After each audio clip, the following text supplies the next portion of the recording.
ਤੁਸੀਂ ਆਪਣੀ ਜ਼ਿੰਦਗੀ ਵਿੱਚ ਕੀ ਮਹਿਸੂਸ ਕੀਤਾ ਕਿ ਗੁਰੂ ਗ੍ਰੰਥ ਸਾਹਿਬ ਜੀ ਨੂੰ ਲੜ ਫੜ ਕੇ ਪ੍ਰਚਾਰ ਕਰਨਾ ਚਾਹੀਦਾ ਹੈ, ਕਿ ਸਿੱਖ ਰਹਿਤ ਮਰਦਾਂ ਤੋਂ ਫੜ ਕੇ ਪ੍ਰਚਾਰ ਕਰਨਾ ਚਾਹੀਦਾ, ਕਿ ਮੂਲ ਨਾਨਕ ਨੂੰ ਲੈ ਕੇ ਪ੍ਰਚਾਰ ਕਰਨਾ ਚਾਹੀਦਾ, ਜਾਂ ਕੋਈ ਹੋਰ ਇਹਨਾਂ ਤਿੰਨਾਂ ਡਾਕੂਮੈਂਟਾਂ ਨੂੰ ਛੱਡ ਕੇ ਕੋਈ ਹੋਰ ਆਪਾਂ ਗੁਰੂ ਨਾਨਕ ਦੇ ਘਰ ਦੀ ਮਹਿਮਾ ਵਾਸਤੇ ਕੋਈ ਹੋਰ ਕਿਸੇ ਦਾ ਲੜ ਫੜ ਕੇ ਆਪਾਂ ਪ੍ਰਚਾਰ ਪ੍ਰਸਾਰ ਕਰ ਸਕਦੇ ਹਾਂ।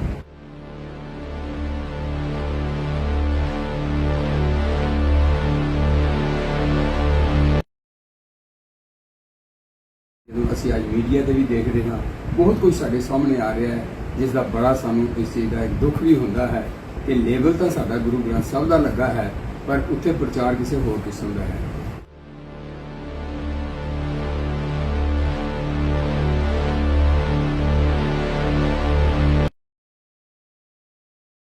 ਕਿ ਸਿੱਖੀ ਦੇ ਸਿੱਖੀ ਨਹੀਂ ਟਿਕ ਸਕਦੀ, ਪਰ ਤੂੰ ਪਹਿਲੇ ਹੀ ਕਿਸੇ ਦਾ ਸਿੱਖ ਹੈ, ਤੇਰੇ ਘਰ ਤੇ ਉਹ ਕਬਰਾਂ ਤੂੰ ਪੂਜ ਰਿਹਾ ਹੈ, ਤੇਰੇ ਸਗੀ ਸਰਵਰੀਏ ਦਾ ਤੂੰ ਉੱਥੇ ਦਾ ਰਹਿਬਰ ਬਣਿਆ ਹੋਇਆ ਹੈ, ਤੇ ਜਦ ਤੱਕ ਉਹ ਨਹੀਂ ਹੈ, ਗੁਰੂ ਸਾਹਿਬ ਨੇ ਸਿੱਖੀ ਉਸ ਨੂੰ ਵੀ ਨਹੀਂ ਦਿੱਤੀ। ਜਦੋਂ ਉਸਨੇ ਸਾਰਾ ਕੁਝ ਉਸ ਨੂੰ ਤਿਆਗ ਕਰਕੇ ਗੁਰੂ ਸਾਹਿਬ ਕੋਲ ਆਏ, ਤੇ ਉਹ ਭਾਈ ਮਾਂਝ ਉੱਥੇ ਦਾ ਪ੍ਰਚਾਰਕ ਵੀ ਗੁਰੂ ਸਾਹਿਬ ਨੂੰ ਥਾਪਿਆ ਉਹਨਾਂ ਨੇ।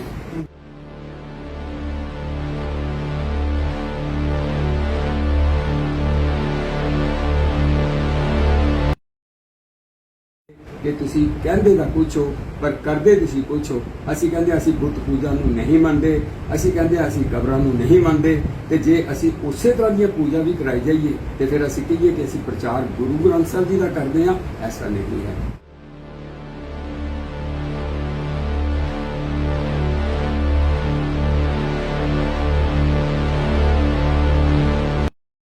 ਅੱਜ ਤੁਹਾਨੂੰ ਲੱਗਦਾ ਨਹੀਂ ਬਹੁਤ ਸਾਰੀਆਂ ਸੰਸਥਾਵਾਂ ਨੇ ਜਿਹੜੀਆਂ ਉਹਨਾਂ ਦੇ ਜਿਹੜੇ ਆਗੂ ਨੇ, ਬੜੇ ਕੀਰਤਨ ਹੋ ਰਹੇ ਨੇ, ਤੋਂ ਬੜੇ ਸਿਮਰਨ ਹੋ ਰਹੇ ਨੇ, ਪਰ ਉਹਨਾਂ ਦੇ ਆਗੂ ਜਿਹੜੇ ਨੇ ਉਹ ਗਿਆਨਹੀਨ ਨੇ। ਜਿਵੇਂ ਗੱਲ ਸ਼ੁਰੂ ਕੀਤੀ ਸੀ ਵੀ ਜਿਹੜਾ ਗਿਆਨਹੀਨ ਗਾਵੇ ਗੀਤ ਉਹਦਾ ਭੁੱਖੇ ਮੁੱਲਾ ਘਰਾਂ ਵਿੱਚ ਸੀ, ਤਾਂ ਉਹ ਜਿਹੜਾ ਗੀਤ ਗਾਈ ਜਾ ਰਹੇ ਨੇ ਪਰ ਗਿਆਨ ਤੋਂ ਬਗੈਰ। ਤੁਹਾਨੂੰ ਲੱਗਦਾ ਨਹੀਂ ਵੀ ਕਿ ਅੱਜ ਜਿਹੜੇ ਇਹ ਪ੍ਰਚਾਰਕ ਸ਼੍ਰੇਣੀਆਂ ਜਿਹੜੀਆਂ ਸੰਸਥਾ ਪ੍ਰਚਾਰ ਕਰੀ, ਇਹਨਾਂ ਨੂੰ ਪ੍ਰਚਾਰ ਦੇ ਤੌਰ ਤਰੀਕੇ ਸਿੱਖਣ ਦੀ ਲੋੜ ਹੈ, ਇਹਨਾਂ ਨੂੰ ਕੋਰਸ ਕਰਨ ਦੀ ਲੋੜ ਹੈ, ਇਹਨਾਂ ਨੂੰ ਤਿਆਰੀ ਕਰਨ ਦੀ ਲੋੜ ਹੈ, ਕਿ ਇਸ ਤਰ੍ਹਾਂ ਤੁਹਾਡਾ ਕੀ ਕਮੈਂਟ ਹੈ?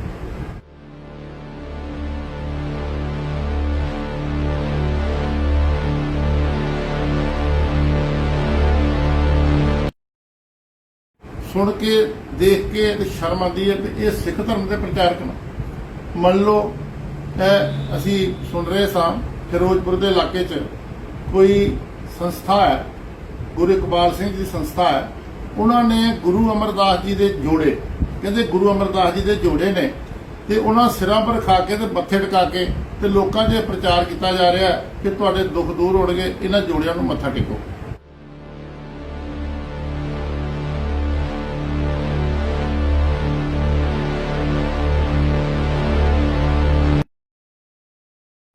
गुरु साहबा ने कदों कहा भाई मेरा शरीर तुहाडा गुरु है या मेरे जोड़े तुहाडे गुरु ने, इहदे तुसीं दर्शन करोगे तो तुहाडा पाप उतर जाने। कि किहड़ियां संस्थावां ने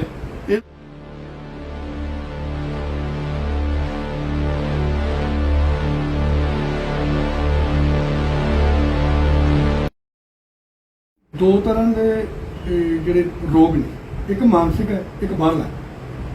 ਮਾਨਸਿਕ ਰੋਗ ਕਿੰਨਾ ਤੌਰ ਤਰੀਕੇ ਨਾਲ ਠੀਕ ਹੋ ਸਕਦਾ ਹੈ, ਤੇ ਸਰੀਰਕ ਰੋਗ ਵਾਸਤੇ मन का जो रोगी है, मन रोगी तो गुरु की बाणी पढ़ सुन विचार के उहदे पर अमल करके हाउ मैं का त्याग करके मैं नूं मार के ते ये गुरु के पिछे लग के मन ये सारे रोग दूर कर सकता है।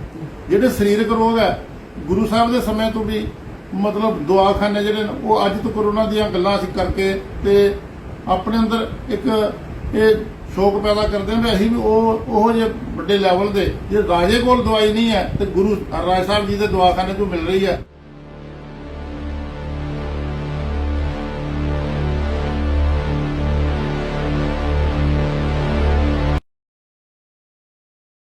ਕੋੜੀਆਂ ਦਾ ਹਸਪੀਟਲ ਹੈ, ਜੇ ਜੁੱਤੀਆਂ ਨਾ ਠੀਕ ਹੁੰਦਾ ਤੇ ਕੀ ਗੁਰੂ ਅਰਜਨ ਸਾਹਿਬ ਪਾਤਸ਼ਾਹ ਗੁਰੂ ਅਮਰਦਾਸ ਜੀ ਜੁੱਤੀਆਂ ਉਹਨਾਂ ਕੋਲ ਹੁੰਦੀਆਂ, ਤੇ ਉਹ ਕਹਿੰਦੇ ਕੋਟ ਦਾ ਹਸਪੀਟਲ ਖੋਲ੍ਹਣ ਦੀ ਲੋੜ ਨਹੀਂ ਹੈ। ਅੱਜ ਵੀ ਹਸਪੀਟਲ ਹੈਗਾ।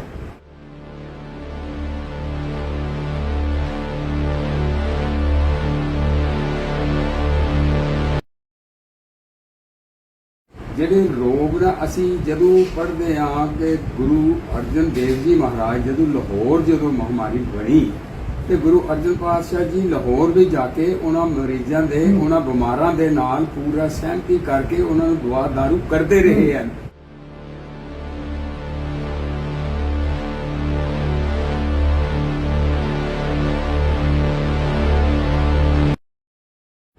ਇਸ ਦਾ ਮਤਲਬ ਹੈ ਕਿ ਇਹ ਬਿਮਾਰੀ ਜਿਹੜੀ ਹੈ ਇਹ ਮਾਨਸਿਕ ਰੋਗ ਤੋਂ ਹੀ ਸ਼ੁਰੂ ਹੋਈ ਹੈ। ਇਸ ਵਾਸਤੇ ਮਾਨਸਿਕ ਰੋਗ ਨੂੰ ਖਤਮ ਕਰਨ ਵਾਸਤੇ ਕੇਵਲ ਤਾਂ ਕੇਵਲ ਇੱਕ ਗੁਰਬਾਣੀ ਹੈ ਜਿਹੜੀ ਸਾਡੇ ਮਨ ਨੂੰ ਕੰਟਰੋਲ ਕਰ ਕਰਕੇ ਉਸ ਪ੍ਰਭੂ ਪਰਮਾਤਮਾ ਦੇ ਨਾਲ ਸਾਨੂੰ ਜੋੜ ਸਕਦੀ ਹੈ ਤੇ ਇਸ ਮਨ ਨੂੰ ਸ਼ਾਂਤ ਕਰ ਸਕਦੀ ਹੈ ਤੇ ਅਸੀਂ ਇਹਨਾਂ ਰੋਗਾਂ ਤੋਂ ਦੂਰ ਰਹਿ ਸਕਦੇ ਹਾਂ।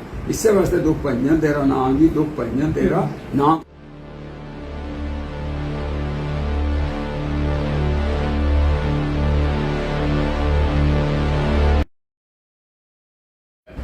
ਗੁਰੂ ਜੀ ਨੇ ਸਿੱਖਾਂ ਦਾ ਇੱਕ ਪਰਖ ਕੀਤੀ। ਪਰਖ ਵਿੱਚ ਸਿੱਖਾਂ ਨੇ ਗੁਰੂ ਜੀ ਦੀ ਬਾਂਹ ਪਕੜੀ ਔਰ ਗੁਰੂ ਜੀ ਨੂੰ ਕਿਹਾ ਭਾਈ ਤੁਸਾਂ ਤਾਂ ਸਾਨੂੰ ਕਿਹਾ ਵੀ ਨਿਰੰਕਾਰ ਨਾਲ ਜੁੜਨਾ ਹੈ ਤੇ ਤੁਸਾਂ ਤੀਰ ਨਾਲ ਸਜਦਾ ਕਿਉਂ ਕੀਤਾ? ਕਹਿੰਦੇ ਮੈਂ ਇਹੀ ਪਰਖਣਾ ਚਾਹੁੰਦਾ ਸਾਂ ਭਾਈ ਤੁਸੀਂ ਕਿੱਥੇ ਪੁੱਜੇ ਹੋ ਤੇ ਤੁਸੀਂ ਅੱਜ ਇਮਤਿਹਾਨ 'ਚ ਪਾਸ ਹੋ ਗਏ ਹੋ।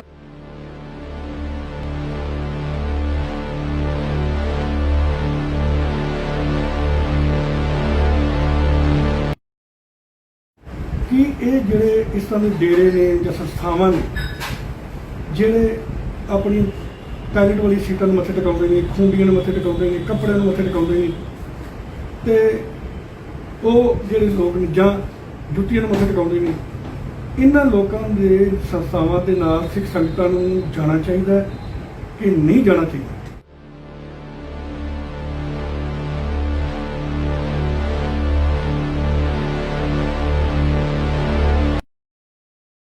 ਹਾਂ, ਮੈਂ ਇਹ ਗੱਲ ਕਿ ਕਦੇ ਵੀ ਸਾਨੂੰ ਜੁੜਨਾ ਤੇ ਨਾ ਜੁੜਨਾ, ਕੁਝ ਮਨੁੱਖ ਐਸੇ ਨੇ ਕਿ ਜਿਨ੍ਹਾਂ ਨੂੰ ਗਿਆਨ ਨਹੀਂ ਤੇ ਜੁੜ ਜਾਂਦੇ ਨੇ।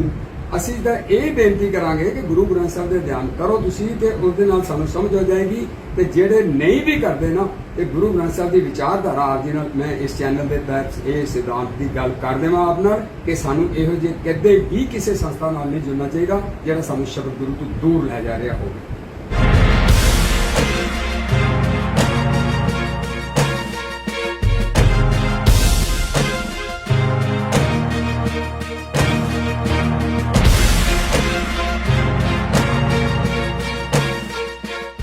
ਵਾਹਿਗੁਰੂ ਜੀ ਕਾ ਖਾਲਸਾ, ਵਾਹਿਗੁਰੂ ਜੀ ਕੀ ਫਤਿਹ।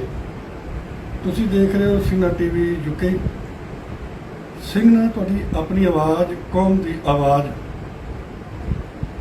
ਅੱਜ ਫਿਰ ਅਸੀਂ ਤੁਹਾਡੇ ਸਾਹਮਣੇ ਰੂਬਰੂ ਹੋਏ ਹਾਂ। ਨਵਾਂ ਵਿਸ਼ਾ ਤੇ ਨਵੇਂ ਚਿਹਰੇ ਲੈ ਕੇ ਆਪ ਜੀ ਸਨਮੁਖ ਹਾਜ਼ਰ ਹੋ ਰਹੇ ਹਾਂ। ਸਿੰਘਨਾ ਟੀਵੀ ਚੈਨਲ ਵੱਲੋਂ ਹਮੇਸ਼ਾ ਅਸੀਂ ਬੋਲੀਏ ਸੱਚ, ਧਰਮ ਝੂਠ ਨਾ ਬੋਲੀਏ, ਜੋ ਦੱਸੇ ਗੁਰਵਾਟ ਮਰੀਦਾਂ ਚੋਲੀਏ। ਮਹਾਵਾਕ ਦੇ ਅਨੁਸਾਰ ਅਸੀਂ ਹਮੇਸ਼ਾ ਸਿਧਾਂਤ ਦੀ, ਬਾਣੀ ਦੀ, ਸ਼ਬਦ ਦੀ ਗੱਲ ਕਰਦੇ ਰਹਿੰਦੇ ਹਾਂ। ਮੇਰੇ ਸੱਜੇ ਪਾਸੇ ਮਾਸਟਰ ਪਰਮਜੀਤ ਸਿੰਘ ਜੀ ਜੋ ਇੱਕ ਟੀਚਰ ਰਿਟਾਇਰ ਹਨ। ਕਾਫੀ ਪੁਰਾਣੇ ਸਮੇਂ ਤੋਂ, ਲਗਭਗ ਲੰਬੇ ਸਮੇਂ ਤੋਂ ਸਿੱਖ ਮਿਸ਼ਨਰੀ ਕਾਲਜ ਨਾਲ ਰਹਿ ਕੇ ਬੱਚੇ ਦੀਆਂ ਗੁਰਮਤਿ ਦੀਆਂ ਕਲਾਸਾਂ, ਪ੍ਰਚਾਰਕ ਦੀ ਸੇਵਾ ਨਿਭਾ ਰਹੇ ਹਨ। ਮੇਰੇ ਖੱਬੇ ਪਾਸੇ ਸਰਦਾਰ ਅਮਰ ਸਿੰਘ ਜੀ ਜੋ ਉਹ ਵੀ ਇੱਕ ਰਿਟਾਇਰਮੈਂਟ ਲੈ ਕੇ ਘਰ ਪੈਨਸ਼ਨ ਤੇ ਬੈਠੇ ਹੋਏ ਨੇ।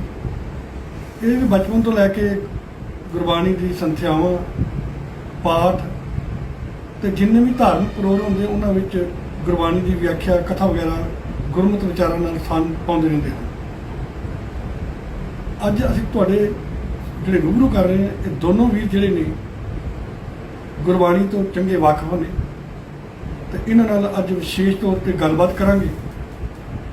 ਗੱਲਬਾਤ ਦਾ ਮੁੱਦਾ ਇਹ ਹੈ ਵੀ ਸਾਨੂੰ ਗੁਰੂ ਸਾਹਿਬ ਨੇ ਹਮੇਸ਼ਾ ਸਿਧਾਂਤ ਦੀ ਪਹਿਰੇਦਾਰੀ ਕਰਨ ਦੀ ਗੱਲ ਕੀਤੀ ਹੈ। ਹਮੇਸ਼ਾ ਸ਼ਬਦ ਦੀ ਅਗਵਾਈ 'ਚ ਚੱਲ ਕੇ ਸ਼ਬਦ ਦਾ ਪ੍ਰਚਾਰ, ਗੁਰੂ ਸਾਹਿਬ ਦੀ ਆਈਡੀਓਲੋਜੀ ਦੀ ਵਿਚਾਰਧਾਰਾ ਲੋਕਾਂ ਤੱਕ ਪਹੁੰਚਾਉਣਾ। ਤਾਂ ਇਸ ਕਰਕੇ ਵਿਸ਼ੇਸ਼ ਜੋ ਇਹਨਾਂ ਨਾਲ ਗੱਲਬਾਤ ਕਰਨੀ ਹੈ ਉਹ ਹੈ ਗੁਰਮਤਿ ਸਿਧਾਂਤਾਂ ਦੀ। ਬਹੁਤ ਸਾਰੀਆਂ ਸੰਸਥਾਵਾਂ ਨੇ ਆਪਣੇ ਆਪਣੇ ਤੌਰ ਤੇ ਪ੍ਰਚਾਰ ਕਰਦੀਆਂ ਰਹਿੰਦੀਆਂ। ਪ੍ਰਚਾਰ ਕਰਨਾ ਮਾੜੀ ਗੱਲ ਨਹੀਂ ਹੈ, ਸ਼੍ਰੋਮਣੀ ਗੁਰਦੁਆਰਾ ਪ੍ਰਬੰਧਕ ਕਮੇਟੀ ਹੈ, ਸਿੱਖ ਮਿਸ਼ਨਰੀ ਕਾਲਜ ਹੈ, ਗੁਰਮਤਿ ਗਿਆਨ ਮਿਸ਼ਨ ਕਾਲਜ ਹੈ, ਬਹੁਤ ਸਾਰੇ ਡੇਰੇ ਨੇ, ਬਹੁਤ ਸਾਰੀਆਂ ਹੋਰ ਸੰਸਥਾਵਾਂ ਜੋ ਇਹ ਗੱਲ ਕਹਿੰਦੀਆਂ ਨੇ ਵੀ ਅਸੀਂ ਗੁਰਮਤਿ ਦਾ ਪ੍ਰਚਾਰ ਕਰਦੇ ਹਾਂ। ਇਹਨਾਂ ਵਿੱਚੋਂ ਬਹੁਤ ਸਾਰੀ ਸੰਸਥਾਵਾਂ ਜਿਨ੍ਹਾਂ ਦਾ ਮੈਂ ਜ਼ਿਕਰ ਕੀਤਾ, ਨਾਂ ਲਿਆ, ਉਹ ਸਿੱਖ ਰਹਿਤ ਮੁਰਾਦਾ ਦੇ ਨੂੰ ਸਮਰਪਿਤ ਨੇ, ਗੁਰੂ ਗ੍ਰੰਥ ਸਾਹਿਬ ਜੀ ਦੀ ਵਿਚਾਰਧਾਰਾ ਦੀ ਗੱਲ ਕਰਦੇ ਰਹਿੰਦੇ ਨੇ ਤੇ ਮੂਲ ਨਾਨਕਸ਼ਾਹੀ ਕੇਂਦਰ ਦੀ ਵੀ ਗੱਲ ਕਰਦੇ ਰਹਿੰਦੇ ਨੇ। ਅਸੀਂ ਇਹਨਾਂ ਦੋਨਾਂ ਵੀਰਾਂ ਕੋਲੋਂ ਇਸੇ ਸਬੰਧ ਵਿੱਚ, ਸਿਧਾਂਤਾਂ ਦੇ ਸਬੰਧ ਵਿੱਚ, ਸ਼ਬਦ ਗੁਰੂ ਦੇ ਸਬੰਧ ਵਿੱਚ ਵੀ ਪ੍ਰਚਾਰ ਪ੍ਰਸਾਰ ਨੂੰ ਲੈ ਕੇ ਸੰਸਥਾਵਾਂ ਨੂੰ ਕਿਵੇਂ ਕਰਨਾ ਚਾਹੀਦਾ ਤੇ ਉਹਨਾਂ ਦਾ ਆਧਾਰ ਸ਼ੈਲੀ ਕੀ ਹੋਣੀ ਚਾਹੀਦੀ ਹੈ। ਤਾਂ ਸਭ ਤੋਂ ਪਹਿਲਾਂ ਮੈਂ ਇਹਨਾਂ ਦੋਨਾਂ ਵੀਰਾਂ ਦਾ, ਸਰਦਾਰ ਅਮਰ ਸਿੰਘ ਜੀ ਤੇ ਸਰਦਾਰ ਮਾਸਟਰ ਪਰਮਜੀਤ ਸਿੰਘ ਜੀ ਦਾ ਸਿੰਘਾਂ ਟੀਵੀ ਉੱਪਰ ਜੀ ਆਇਆਂ ਨੂੰ ਸਵਾਗਤ ਹੈ ਜੀ ਤੁਹਾਡਾ ਜੀ। ਵਾਹਿਗੁਰੂ ਜੀ ਕਾ ਖਾਲਸਾ, ਵਾਹਿਗੁਰੂ ਜੀ ਕੀ ਫਤਿਹ। ਸਭ ਤੋਂ ਪਹਿਲਾਂ ਮੈਂ ਸਵਾਲ ਸਰਦਾਰ ਅਮਰ ਸਿੰਘ ਜੀ, ਤੁਸੀਂ ਇਹ ਗੱਲ ਦੱਸੋ, ਕੋਈ ਵੀ ਸੰਸਥਾ ਹੈ, ਭਾਵੇਂ ਮੈਂ ਕੁਝ ਸੰਸਥਾਵਾਂ ਦਾ ਨਾਮ ਲੈ ਲਿਆ, ਤੁਸੀਂ ਹੋਰ ਵੀ ਸੰਸਥਾਵਾਂ ਦਾ ਨਾਮ ਲੈ ਸਕਦੇ। ਕਾਫੀ ਲੰਬੇ ਸਮੇਂ ਤੋਂ ਤੁਸੀਂ ਵੀ ਪ੍ਰਚਾਰ ਦੀ ਇਸ ਲਹਿਰ ਵਿੱਚ ਤੁਸੀਂ ਆਪਣਾ ਬਚਪਨ ਤੋਂ ਲੈ ਕੇ ਇਸ ਪਾਸੇ ਸਮਾਂ ਕਾਫੀ ਬਤੀਤ ਕੀਤਾ, ਤੇ ਬਾਕੀ ਤੁਸੀਂ ਆਪਣੀ ਜ਼ਿੰਦਗੀ ਵਿੱਚ ਕੀ ਮਹਿਸੂਸ ਕੀਤਾ ਕਿ ਗੁਰੂ ਗ੍ਰੰਥ ਸਾਹਿਬ ਜੀ ਨੂੰ ਲੜ ਫੜ ਕੇ ਪ੍ਰਚਾਰ ਕਰਨਾ ਚਾਹੀਦਾ, ਕਿ ਸਿੱਖ ਰਹਿਤ ਮੁਰਾਦਾ ਤੋਂ ਫੜ ਕੇ ਪ੍ਰਚਾਰ ਕਰਨਾ ਚਾਹੀਦਾ, ਕਿ ਮੂਲ ਨਾਨਕਸ਼ਾਹੀ ਕੇਂਦਰ ਨੂੰ ਲੈ ਕੇ ਪ੍ਰਚਾਰ ਕਰਨਾ ਚਾਹੀਦਾ, ਜਾਂ ਕੋਈ ਹੋਰ ਇਹਨਾਂ ਤਿੰਨਾਂ ਡਾਕੂਮੈਂਟਾਂ ਨੂੰ ਛੱਡ ਕੇ ਕੋਈ ਹੋਰ ਆਪਾਂ ਗੁਰੂ ਨਾਨਕ ਦੇ ਘਰ ਦੀ ਮਹਿਮਾ ਵਾਸਤੇ ਕੋਈ ਹੋਰ ਕਿਸੇ ਦਾ ਲੜ ਫੜ ਕੇ ਆਪਾਂ ਪ੍ਰਚਾਰ ਪ੍ਰਸਾਰ ਕਰ ਸਕਦੇ ਹਾਂ। ਵਾਹਿਗੁਰੂ ਜੀ ਕਾ ਖਾਲਸਾ, ਵਾਹਿਗੁਰੂ ਜੀ ਕੀ ਫਤਿਹ। ਵੀਰ ਜੀ, ਤੁਸੀਂ ਇਹ ਸਵਾਲ ਕੀਤੇ ਨੇ ਕਿ ਸਾਡੇ ਜੋ ਪ੍ਰਚਾਰ ਜਿਹੜੀ ਸਮੱਸਿਆ ਵੀ ਬਣ ਰਹੀ ਹੈ, ਸਮਝ ਲਓ ਸਮੱਸਿਆ ਹੀ ਹੈ। ਇਹ ਭਾਵੇਂ ਜਿਤਨੀਆਂ ਵੀ ਸਾਰੀਆਂ ਸੰਸਥਾਵਾਂ ਨੇ ਆਪਣੇ ਆਪ ਨੂੰ ਉਹ ਗੁਰੂ ਦੇ ਲੜ ਲਾ ਕੇ ਹੀ ਇਹ ਪ੍ਰਚਾਰ ਕਰਦੇ ਹਨ ਕਿ ਅਸੀਂ ਗੁਰੂ ਵਾਲੇ ਹਾਂ, ਪਰ ਬਹੁਤ ਜ਼ਿਆਦਾ ਐਸਾ ਵੀ ਦੇਖਣ ਵਿੱਚ ਆਉਂਦਾ ਹੈ ਕਿ ਉਹ ਗੁਰੂ ਦੇ ਪ੍ਰਚਾਰ ਦੇ ਨਾਲ, ਗੁਰੂ ਦੀ ਵਿਚਾਰਧਾਰਾ ਦੇ ਨਾਲ ਉਹਨਾਂ ਦੀ ਸਾਂਝ ਨਹੀਂ। ਜਦੋਂ ਅਸੀਂ ਅੱਜ ਮੀਡੀਆ ਤੇ ਵੀ ਦੇਖਦੇ ਹਾਂ, ਬਹੁਤ ਕੁਝ ਸਾਡੇ ਸਾਹਮਣੇ ਆ ਰਿਹਾ ਹੈ, ਜਿਸ ਦਾ ਬੜਾ ਸਾਨੂੰ ਇਸ ਚੀਜ਼ ਦਾ ਇੱਕ ਦੁੱਖ ਵੀ ਹੁੰਦਾ ਹੈ ਕਿ ਲੇਬਲ ਤਾਂ ਸਾਡਾ ਗੁਰੂ ਗ੍ਰੰਥ ਸਾਹਿਬ ਦਾ ਲੱਗਾ ਹੈ, ਪਰ ਉੱਥੇ ਪ੍ਰਚਾਰ ਕਿਸੇ ਹੋਰ ਕਿਸਮ ਦਾ ਹੈ। ਮੈਂ ਇੱਕ ਗੱਲ ਤੁਹਾਡੇ ਚੈਨਲ ਦੇ ਮਾਧਿਅਮ ਦੇ ਨਾਲ ਇੱਕ ਗੱਲ ਜ਼ਰੂਰ ਕਹਾਂਗਾ ਕਿ ਪਹਿਲੇ ਤੇ ਸਾਨੂੰ ਆਪਣੇ ਧਰਮ ਭਾਸ਼ਾ ਦਾ ਪਤਾ ਹੋਣਾ ਚਾਹੀਦਾ ਹੈ, ਧਰਮ ਭਾਸ਼ਾ ਸਾਨੂੰ ਆਉਣੀ ਚਾਹੀਦੀ ਹੈ, ਤੇ ਫਿਰ ਗੁਰੂ ਗ੍ਰੰਥ ਸਾਹਿਬ ਦੇ ਸਾਨੂੰ ਜਿੰਨਾ ਚਿਰ ਗੁਰੂ ਗ੍ਰੰਥ ਸਾਹਿਬ ਦਾ ਅਧਿਐਨ ਨਹੀਂ ਹੁੰਦਾ, ਜਦੋਂ ਗੁਰੂ ਗ੍ਰੰਥ ਸਾਹਿਬ ਦੀ ਵਿਚਾਰਧਾਰਾ ਸਾਨੂੰ ਨਹੀਂ ਸਮਝ ਆਵੇਗੀ, ਤਦੋਂ ਤੱਕ ਇਹੋ ਜਿਹੇ ਕਾਰਨਾਮੇ ਹੁੰਦੇ ਰਹਿੰਦੇ ਨੇ। ਅਸੀਂ ਇਹ ਗੱਲ ਕਹਿ ਸਕਦੇ ਹਾਂ, ਗਿਆਨ ਵਿਹੂਣਾ ਗਾਵਾ ਗੀਤ, ਭੁੱਖੇ ਮੁੱਲਾਂ ਘਰੇ ਮਸੀਤ। ਸਾਡੀ ਹਾਲਾਤ ਐਸੇ ਬਣ ਚੁੱਕੇ ਨੇ, ਬਹੁਤ ਜਗ੍ਹਾ, ਸਾਰਿਆਂ ਦੀ ਨਹੀਂ ਗੱਲ ਅਸੀਂ ਕਰਾਂਗੇ, ਜਿੱਥੇ ਜਿੱਥੇ ਵੀ ਕੋਈ ਗੁਰੂ ਪਿਆਰਾ ਹੈ ਆਪਣੇ ਇਹ ਲੱਗਾ, ਪਰ ਕਈ ਵਾਰੀ ਐਸਾ ਹੋ ਜਾਂਦਾ ਹੈ ਕਿ ਗਿਆਨ ਨਾ ਹੋਣ ਦੇ ਕਾਰਨ ਅਸੀਂ ਉਸ ਨੂੰ ਆਪਣੇ ਨਿੱਜੀ ਫਾਇਦੇ ਵਾਸਤੇ ਵੀ ਅਸੀਂ ਵਰਤ ਲੈਂਦੇ ਹਾਂ, ਤੇ ਉਹ ਵਰਤਨ ਨਾਲ ਗੁਰੂ ਦੀ ਮਰਿਆਦਾ ਦੇ ਉਲਟ ਵੀ ਅਸੀਂ ਕੰਮ ਕਰ ਬੈਠਦੇ ਹਾਂ। ਉਹਦਾ ਕਾਰਨ ਸਿਰਫ ਹੈ ਕਿ ਸਾਨੂੰ ਗੁਰੂ ਗ੍ਰੰਥ ਸਾਹਿਬ ਦੀ ਪੂਰੀ ਵਿਚਾਰਧਾਰਾ ਦਾ ਗਿਆਨ ਨਾ ਹੋਣਾ। ਮੈਂ ਤਾਂ ਇਹੀ ਸਮਝ ਸਕਦਾ, ਪਰ ਕਈ ਵਾਰੀ ਗਿਆਨ ਹੁੰਦਿਆਂ ਹੋਇਆਂ ਵੀ ਮਨੁੱਖ ਕੀ ਕਰਦਾ, ਅਸੀਂ ਦੇਖਦੇ ਹਾਂ ਕਿ ਜਿਵੇਂ ਮੈਂ ਆਪ ਜੀ ਨਾਲ ਇਹ ਪੰਕਤੀ ਸ਼ੇਅਰ ਕੀਤੀ ਹੈ ਕਿ ਗਿਆਨ ਵਿਹੂਣਾ ਗਾਵਾ ਗੀਤ, ਭੁੱਖੇ ਮੁੱਲਾਂ ਘਰੀ ਮਸੀਤ। ਸਤਿਗੁਰੂ ਜੀ ਇੱਥੇ ਇਹੀ ਗੱਲ ਕਰਦੇ ਨੇ ਕਿ ਗਿਆਨ ਨਾ ਹੋਣ ਦੇ ਕਾਰਨ ਹੁਣ ਇੱਕ ਮੁੱਲਾ ਨੇ ਆਪਣੀ ਮਸੀਤ ਆਪਣੀ ਰੋਜੀ ਵਾਸਤੇ ਬਣਾ ਲਈ ਹੈ, ਉਸ ਨੂੰ ਆਪਣੀ ਰੋਜੀ ਦਾ ਸਾਧਨ ਬਣਾ ਕੇ ਉਹ ਬੈਠ ਗਿਆ, ਹੁਣ ਉੱਥੇ ਉਹ ਪ੍ਰਚਾਰ ਨਹੀਂ ਹੈ। ਪਹਿਲੇ ਨੰਬਰ ਦੇ ਉੱਤੇ ਤੇ ਅਸੀਂ ਇੱਕ ਚੀਜ਼ ਦੇਖ, ਸਾਨੂੰ ਮੈਂ ਜਿੱਥੇ ਵੀ ਇਹ ਮਾਧਿਅਮ ਦੇ ਨਾਲ ਆਪ ਜੀ ਤੱਕ ਆਵਾਜ਼ ਪਹੁੰਚਦੀ ਹੈ, ਮੈਂ ਆਪ ਜੀ ਨੂੰ ਸਾਰਿਆਂ ਨੂੰ ਇੱਕ ਬੇਨਤੀ ਕਰਾਂਗਾ ਕਿ ਸਾਨੂੰ ਗੁਰੂ ਨਾਨਕ ਤੋਂ ਲੈ ਕੇ ਗੁਰੂ ਗੋਬਿੰਦ ਸਿੰਘ ਤੱਕ ਗੁਰੂ ਗ੍ਰੰਥ ਸਾਹਿਬ ਜੀ ਦਾ ਜਿਹੜਾ ਪਹਿਲਾ ਅਧਿਐਨ ਸਾਨੂੰ ਕਰ ਲੈਣਾ ਚਾਹੀਦਾ ਹੈ। ਗੁਰੂ ਨਾਨਕ ਪਾਤਸ਼ਾਹ ਜੀ ਦਾ ਅਸੀਂ ਜਦੋਂ ਵੀ ਜਿਤਨੇ ਵੀ ਪੁਰਬ ਮਨਾਉਂਦੇ ਹਾਂ, ਅਸੀਂ ਗੁਰੂ ਨਾਨਕ ਸਾਹਿਬ ਤੋਂ ਲੈ ਕੇ ਗੁਰੂ ਗੋਬਿੰਦ ਸਿੰਘ ਤੱਕ ਜਿਤਨੇ ਵੀ ਪੁਰਬ ਮਨਾਉਂਦੇ ਹਾਂ, ਅਸੀਂ ਗੁਰੂ ਇੱਕ ਤੇ ਪ੍ਰਕਾਸ਼ ਪੁਰਬ ਮਨਾਉਂਦੇ ਹਾਂ, ਦੂਸਰੇ ਅਸੀਂ ਗੁਰਗੱਦੀ ਦਿਵਸ ਮਨਾਉਂਦੇ ਹਾਂ, ਤੀਸਰਾ ਅਸੀਂ ਜੋਤੀ ਜੋਤ ਗੁਰਪੁਰਬ ਜਿਹੜੇ ਮਨਾਉਂਦੇ ਹਾਂ। ਪਰ ਗੁਰੂ ਪਿਆਰਿਓ, ਇੱਕ ਗੱਲ ਮੈਂ ਆਪ ਜੀ ਨਾਲ ਸਾਂਝੀ ਕਰਾਂਗਾ, ਗੁਰੂ ਨਾਨਕ ਪਾਤਸ਼ਾਹ ਜੀ ਦਾ ਗੁਰਗੱਦੀ ਦਿਵਸ ਕੋਈ ਸਿੱਖ ਨਹੀਂ ਮਨਾਉਂਦਾ। ਉਸ ਦਾ ਕਾਰਨ ਕੀ ਹੈ ਕਿ ਜਦੋਂ ਸਿੱਧਾਂ ਨੇ ਇਹ ਗੱਲ ਗੁਰੂ ਨਾਨਕ ਪਾਤਸ਼ਾਹ ਨੂੰ ਪੁੱਛੀ, ਕੌਣ ਗੁਰੂ ਕਿਸਕਾ ਤੂੰ ਚੇਲਾ, ਤੇ ਸਤਿਗੁਰਾਂ ਨੇ ਇੱਕੋ ਗੱਲ ਕਹੀ ਸੀ ਕਿ ਸ਼ਬਦ ਗੁਰੂ ਸੁਰਤ ਤੋਂ ਚੇਲਾ। ਸਾਨੂੰ ਸ਼ਬਦ ਨਾਲ, ਕਿਉਂਕਿ ਗੁਰੂ ਕੌਣ ਹੈ, ਗੁਰੂ ਸ਼ਬਦ, ਗੁਰੂ ਨਾਨਕ ਨੇ ਗੁਰੂ ਸ਼ਬਦ ਨੂੰ ਗੁਰੂ ਮੰਨਿਆ। ਤੇ ਜਦੋਂ ਅਸੀਂ ਇਹ 239-40 ਸਾਲ ਦਾ ਸਮਾਂ ਬੀਤ ਕਰਕੇ ਉਸੇ ਦੇ ਉੱਤੇ ਸਾਰੇ ਗੁਰੂ ਸਾਹਿਬਾਂ ਨੇ ਪਹਿਰਾ ਦਿੱਤਾ, ਸ਼ਬਦ ਗੁਰੂ ਨੂੰ ਹੀ ਲੈ ਕੇ ਚੱਲੇ, ਤੇ ਜਦੋਂ ਗੁਰੂ ਗੋਬਿੰਦ ਸਿੰਘ ਜੀ ਮਹਾਰਾਜ ਨਾਂਦੇੜ ਦੀ ਧਰਤੀ ਤੇ ਜਾਂਦੇ ਨੇ ਤੇ ਜਦੋਂ ਉਹ ਗੁਰੂ ਗ੍ਰੰਥ ਸਾਹਿਬ ਜੀ ਨੂੰ ਜਿਸ ਨੂੰ ਅਸੀਂ ਪੜ੍ਹਦੇ ਹਾਂ ਸਭ ਸਿੱਖਣ ਕੋ ਹੁਕਮ ਹੈ ਗੁਰੂ ਮਾਨਿਓ ਗ੍ਰੰਥ ਗੁਰੂ ਗ੍ਰੰਥ ਜੀ ਮਾਨਿਓ ਪ੍ਰਗਟ ਗੁਰਾਂ ਕੀ ਦੇਹ ਜੋ ਪ੍ਰਭ ਕੋ ਮਿਲਬੋ ਚਾਹੇ ਖੋਜ ਸ਼ਬਦ ਮੇਲੇ ਗੱਲ ਸ਼ਬਦ ਦੀ ਕੀਤੀ ਤੇ ਗੁਰੂ ਗੋਬਿੰਦ ਸਿੰਘ ਜੀ ਨੇ ਜਿਹੜੀ ਸਮਾਪਤੀ ਕੀਤੀ ਦੇਹਧਾਰੀ ਗੁਰੂ ਦੇ ਤੌਰ ਦੇ ਉੱਤੇ ਹੀ ਸਰੀਰਕ ਤੌਰ ਤੇ ਗੁਰੂ ਜਿਹੜੇ ਸਨ ਉਹ ਸਮਾਪਤੀ ਕਰਕੇ ਤੇ ਜਿੱਥੋਂ ਗੱਦੀ ਇਹ ਸ਼ੁਰੂ ਹੋਈ ਸ਼ਬਦ ਗੁਰੂ ਤੋਂ ਤੇ ਗੁਰੂ ਗੋਬਿੰਦ ਸਿੰਘ ਜੀ ਮਹਾਰਾਜ ਨੇ ਵੀ ਸ਼ਬਦ ਗੁਰੂ ਨੂੰ ਹੀ ਵਾਪਸ ਉਸ ਜੋਤ ਵਿੱਚ ਪ੍ਰਗਟ ਕਰ ਦਿੱਤਾ ਸਾਡੇ ਕੋਲ ਤੇ ਇਸ ਵਾਸਤੇ ਸਾਨੂੰ ਗੁਰੂ ਗ੍ਰੰਥ ਸਾਹਿਬ ਦਾ ਅਧਿਐਨ ਕਰਨਾ ਬਹੁਤ ਜ਼ਰੂਰੀ ਹੈ ਤੇ ਅੱਜ ਅਸੀਂ ਬਹੁਤ ਜ਼ਿਆਦਾ ਦੇਖਦੇ ਹਾਂ ਕੋਈ ਕਿਸੇ ਚੀਜ਼ ਦੀ ਸੇਵਾ ਕਰਾਈ ਜਾਂਦਾ ਹੈ ਕੋਈ ਕਿਸੇ ਚੀਜ਼ ਦੀ ਸੇਵਾ ਕਰਾਈ ਜਾਂਦਾ ਹੈ ਮੈਂ ਆਪ ਜੀ ਨਾਲ ਇੱਕ ਗੱਲ ਸਾਂਝੀ ਕਰਾਂਗਾ ਭਾਈ ਮੰਝ ਜੀ ਗੁਰੂ ਅਰਜਨ ਪਾਤਸ਼ਾਹ ਜੀ ਕੋਲ ਆਉਂਦੇ ਸਾਰੇ ਅਸੀਂ ਇਤਿਹਾਸ ਤੋਂ ਜਾਣੂ ਹਾਂ ਕਿ ਭਾਈ ਮੰਝ ਜੀ ਆਉਂਦੇ ਨੇ ਭਾਈ ਮੰਝ ਜੀ ਜਿਹੜੇ ਸਖੀ ਸਰਵਰੀਆਂ ਦੇ ਉਹਨਾਂ ਦਾ ਆਪਣਾ ਡੇਰੇ ਵੀ ਸਨ ਤੇ ਜਦੋਂ ਗੁਰੂ ਸਾਹਿਬਾਂ ਨੇ ਇਨਕਾਰ ਜਦੋਂ ਸਿੱਖੀ ਦੇ ਉਹਨਾਂ ਨੇ ਕਿਹਾ ਕਿ ਸਿੱਖੀ ਦੇ ਸਿੱਖੀ ਨਹੀਂ ਟਿਕ ਸਕਦੀ ਪਰ ਤੂੰ ਆ ਪਹਿਲੇ ਹੀ ਕਿਸੇ ਦਾ ਸਿੱਖ ਹੈ ਤੇਰੇ ਘਰ ਤੇ ਉਹ ਕਬਰਾਂ ਤੂੰ ਪੂਜ ਰਿਹਾ ਹੈ ਤੇਰੇ ਸਖੀ ਸਰਵਰੀਆਂ ਦਾ ਤੂੰ ਉੱਥੇ ਦਾ ਰਹਿਬਰ ਬਣਿਆ ਹੋਇਆ ਹੈ ਤੇ ਜਦ ਤੱਕ ਉਹ ਨਹੀਂ ਹੈ ਗੁਰੂ ਸਾਹਿਬ ਨੇ ਸਿੱਖੀ ਉਸ ਨੂੰ ਵੀ ਨਹੀਂ ਦਿੱਤੀ ਜਦੋਂ ਉਸਨੇ ਸਾਰਾ ਕੁਝ ਉਸ ਨੂੰ ਤਿਆਗ ਕਰਕੇ ਗੁਰੂ ਸਾਹਿਬ ਕੋਲ ਆਏ ਤੇ ਉਹ ਭਾਈ ਮੰਝ ਉੱਥੇ ਦਾ ਪ੍ਰਚਾਰਕ ਵੀ ਗੁਰੂ ਸਾਹਿਬ ਨੂੰ ਥਾਪਿਆ ਉਹਨਾਂ ਨੇ ਕਿਉਂ ਥਾਪਿਆ ਕਿ ਜਦੋਂ ਉਹ ਸਿਧਾਂਤ ਦੇ ਉੱਤੇ ਆ ਗਿਆ ਪਰ ਜਿਸ ਸਿਧਾਂਤ ਤੇ ਤੂੰ ਚੱਲ ਰਿਹਾ ਇਸ ਤੇ ਸਿੱਖੀ ਨਹੀਂ ਚੱਲ ਰਹੀ ਮਤਲਬ ਉਹਨੂੰ ਪਰਚਾ ਪਾਇਆ ਗਿਆ ਪਰਚਾ ਪਾਇਆ ਗਿਆ ਕਿ ਹਾਂ ਭਈ ਇਹ ਇਮਤਿਹਾਨ ਲਿਆ ਗਿਆ ਅਸੀਂ ਵੈਸੇ ਵੀ ਦੇਖੀਏ ਗੁਰੂ ਅਮਰਦਾਸ ਜੀ ਪਾਤਸ਼ਾਹ ਜੀ ਦੀ ਦੇਖੀਏ ਅਸੀਂ ਗੁਰੂ ਅੰਗਦ ਪਾਤਸ਼ਾਹ ਜੀ ਦੇ ਜੀਵਨ ਨੂੰ ਅਸੀਂ ਪੜ੍ਹੀਏ ਗੁਰੂ ਅਮਰਦਾਸ ਜੀ ਦੇ ਜੀਵਨ ਨੂੰ ਪੜ੍ਹੀਏ ਤੇ ਗੁਰੂ ਅਮਰਦਾਸ ਜੀ ਕਿਤਨੀ ਆਯੂ ਦੇ ਵਿੱਚ 72 ਸਾਲ ਛੋਟੀ ਜੀ ਉਮਰ ਨਹੀਂ ਹੁੰਦੀ ਬਜ਼ੁਰਗੀ ਅਵਸਥਾ ਵਿੱਚ ਜਦੋਂ ਕਿ ਪਹਿਲੇ ਬਹੁਤ ਸਾਲ ਤੱਕ ਤੇ ਉਹ ਸਾਰੇ ਦੇਵੀ ਮੰਦਰਾਂ ਦੇ ਉੱਤੇ ਵੀ ਜਾਂਦੇ ਰਹੇ ਹਰ ਇੱਕ ਜਗ੍ਹਾ ਜਾਂਦੇ ਰਹੇ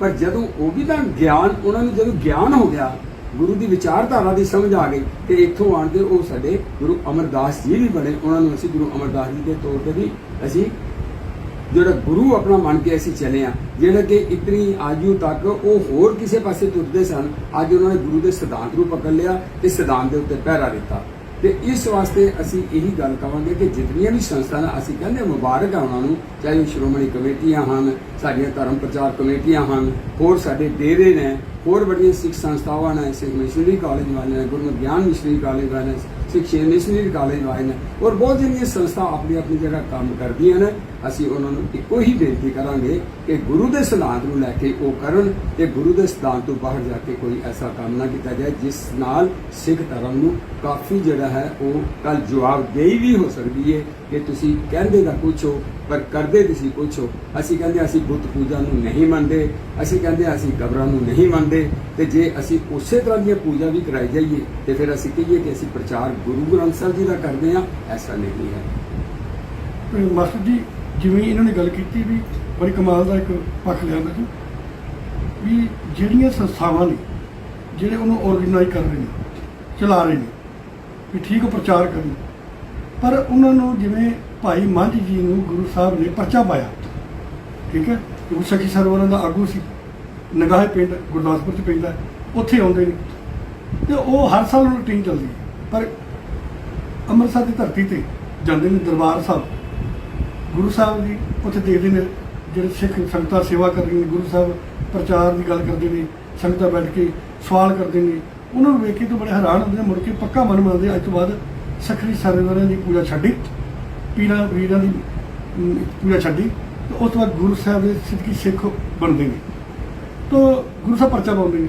ਅੱਜ ਤੁਹਾਨੂੰ ਲੱਗਦਾ ਨਹੀਂ ਬਹੁਤ ਸਾਰੀਆਂ ਸੰਸਥਾਵਾਂ ਨੇ ਜਿਹੜੀਆਂ ਉਹਨਾਂ ਦੇ ਜਿਹੜੇ ਆਗੂ ਨੇ ਬੜੇ ਕੀਰਤਨ ਹੋ ਰਹੇ ਨੇ ਤਾਂ ਬੜੇ ਸਿਮਰਨ ਹੋ ਰਹੇ ਨੇ ਪਰ ਉਹਨਾਂ ਦੇ ਆਗੂ ਜਿਹੜੇ ਨੇ ਉਹ ਗਿਆਨਹੀਨ ਨੇ ਜਿਵੇਂ ਗੱਲ ਸ਼ੁਰੂ ਕੀਤੀ ਸੀ ਵੀ ਜਿਹੜਾ ਗਿਆਨਹੀਨ ਗਾਵੇ ਗੀਤ ਭੁੱਖੇ ਮੁੱਲਾ ਘਰਾਂ ਵਿੱਚ ਸੀ ਤਾਂ ਉਹ ਜਿਹੜਾ ਗੀਤ ਗਾਈ ਜਾ ਰਹੇ ਨੇ ਪਰ ਗਿਆਨ ਤੋਂ ਬਗੈਰ ਤੁਹਾਨੂੰ ਲੱਗਦਾ ਨਹੀਂ ਵੀ ਕਿ ਅੱਜ ਜਿਹੜੇ ਇਹ ਪ੍ਰਚਾਰਕ ਸ਼੍ਰੇਣੀਆਂ ਜਿਹੜੀਆਂ ਸੰਸਥਾ ਪ੍ਰਚਾਰ ਕਰ ਰਹੀ ਇਹਨਾਂ ਨੂੰ ਪ੍ਰਚਾਰ ਦੇ ਤੌਰ ਤਰੀਕੇ ਸਿੱਖਣ ਦੀ ਲੋੜ ਹੈ ਇਹਨਾਂ ਨੂੰ ਕੋਰਸ ਕਰਨ ਦੀ ਲੋੜ ਹੈ ਇਹਨੂੰ ਤਿਆਰੀ ਕਰਨ ਦੀ ਲੋੜ ਹੈ ਕਿ ਇਸ ਤਰ੍ਹਾਂ ਤੁਹਾਡਾ ਕੀ ਕਮੈਂਟ ਹੈ ਵਾਹਿਗੁਰੂ ਜੀ ਕਾ ਖਾਲਸਾ ਵਾਹਿਗੁਰੂ ਜੀ ਕੀ ਫਤਿਹ ਜਿਸ ਤਰ੍ਹਾਂ ਗੱਲ ਕਹੀ ਹੈ ਸਾਨੂੰ ਫਖਰ ਹੋਣਾ ਚਾਹੀਦਾ ਹੈ ਕਿ ਸਾਡਾ ਗੁਰੂ ਗਿਆਨ ਹੈ ਜਦੋਂ ਅਜੇ ਇੰਨੀ ਭਾਸ਼ਾ ਦਾ ਪੜ੍ਹਾਈ ਲਿਖਾਈ ਦੇ ਸਕੂਲ ਕਾਲਜ ਨਹੀਂ ਸੀ ਬਣੇ ਗੁਰੂ ਨਾਨਕ ਪਾਤਸ਼ਾਹ ਨੇ ਸਾਨੂੰ ਗਿਆਨ ਨਾਲ ਜੋੜਿਆ ਤੇ ਗਿਆਨ ਜਿਹੜਾ ਹੈ ਅਗਿਆਨਤਾ ਦੂਰ ਕਰਦਾ ਇਹ ਜਿਹੜਾ ਤੁਸੀਂ ਵਿਚਾਰਾਂ ਸ਼ੁਰੂ ਕੀਤੀਆਂ ਨਾ ਫਿਰ ਬੜੀਆਂ ਸੰਸਥਾਵਾਂ ਉਹ ਆਪਣੇ ਆਪਣੇ ਤੌਰ ਤੇ ਬਣੀਆਂ ਤਾਂ ਗੁਰਮਤਿ ਦਾ ਪ੍ਰਚਾਰ ਕਰਨ ਵਾਸਤੇ ਸਨ ਲੇਕਿਨ ਇਸ ਕਿਸਮ ਦੀਆਂ ਉਹਨਾਂ ਨੇ ਕੰਮ ਸ਼ੁਰੂ ਕਰ ਦਿੱਤੇ ਨੇ ਕਿ ਸੁਣ ਕੇ ਦੇਖ ਕੇ ਤੇ ਸ਼ਰਮ ਆਉਂਦੀ ਹੈ ਕਿ ਇਹ ਸਿੱਖ ਧਰਮ ਦੇ ਪ੍ਰਚਾਰਕ ਨੇ। ਮੰਨ ਲਓ ਅਸੀਂ ਸੁਣ ਰਹੇ ਸਾਂ ਫਿਰੋਜ਼ਪੁਰ ਦੇ ਇਲਾਕੇ 'ਚ ਕੋਈ ਸੰਸਥਾ ਹੈ, ਗੁਰੂ ਇਕਬਾਲ ਸਿੰਘ ਦੀ ਸੰਸਥਾ ਹੈ, ਉਹਨਾਂ ਨੇ ਗੁਰੂ ਅਮਰਦਾਸ ਜੀ ਦੇ ਜੋੜੇ, ਕਹਿੰਦੇ ਗੁਰੂ ਅਮਰਦਾਸ ਜੀ ਦੇ ਜੋੜੇ ਨੇ ਤੇ ਉਹਨਾਂ ਸਿਰਾਂ ਪਰ ਰਖਾ ਕੇ ਤੇ ਮੱਥੇ ਟਿਕਾ ਕੇ ਤੇ ਲੋਕਾਂ 'ਚ ਪ੍ਰਚਾਰ ਕੀਤਾ ਜਾ ਰਿਹਾ ਕਿ ਤੁਹਾਡੇ ਦੁੱਖ ਦੂਰ ਹੋਣਗੇ, ਇਹਨਾਂ ਜੋੜਿਆਂ ਨੂੰ ਮੱਥਾ ਟੇਕੋ। ਇਸੇ ਤਰ੍ਹਾਂ ਹੋਰ ਕਈ ਐਸੀਆਂ ਸੰਸਥਾਵਾਂ ਜਿਨ੍ਹਾਂ ਨੇ ਆਪਣੇ ਵੱਡਿਆਂ ਦੀਆਂ ਜੋੜੇ, ਬੂਟ, ਇੱਕੋ ਇਵਨ ਕਿ ਲੈਟਰਨ ਜਿਹਦੇ ਪਰ ਕਰਦੇ ਨੇ, ਉਹ ਵੀ ਸੀਟਾਂ ਉਹ ਉੱਥੇ ਰੱਖ ਕੇ ਤੇ ਉਹਨਾਂ ਨੂੰ ਲੋਕੀ ਮੱਥੇ ਟੇਕਦੇ ਨੇ। ਜਦੋਂ ਜਾ ਕੇ ਦੇਖਦਾ ਖੁੰਡੀਆਂ ਬੰਦਾ ਦੇਖਦਾ, ਕਾਰਾਂ, ਤੇ ਬੰਦਾ ਜਦੋਂ ਦੇਖਦਾ ਵੀ ਇਹ ਕਿਹੜੇ ਸ਼ਬਦ ਦੇ ਪੁਜਾਰੀ, ਸਾਡਾ ਦੁੱਖ ਦੂਰ ਕਰਨ ਵਾਸਤੇ ਗੁਰੂ ਜੀ ਕਹਿੰਦੇ ਨੇ ਵੀ ਦੁੱਖ ਸਗਲ ਰੋਗ ਕਾ ਔਖਦ ਨਾਮ, ਉਸ ਮਾਲਕ ਪ੍ਰਭੂ ਦਾ ਨਾਮ ਜਿਹੜਾ ਹੈ ਤੁਹਾਡੇ ਸਾਰੇ ਦੁੱਖ ਦੂਰ ਕਰੇਗਾ। ਤੇ ਇੰਨੇ ਦੁੱਖਾਂ ਤੋਂ ਪਤਾ ਘਬਰਾਓ ਵੀ ਨਾ, ਦੁੱਖ ਦਾਰੂ ਦੁੱਖ ਭੰਜਨ ਤੇਰਾ ਨਾਮ ਜੀ, ਸੁੱਖ ਰੋਗ ਪਿਆ, ਛੜੇ ਸੁਖੀ ਨਾ ਮੰਨੋ।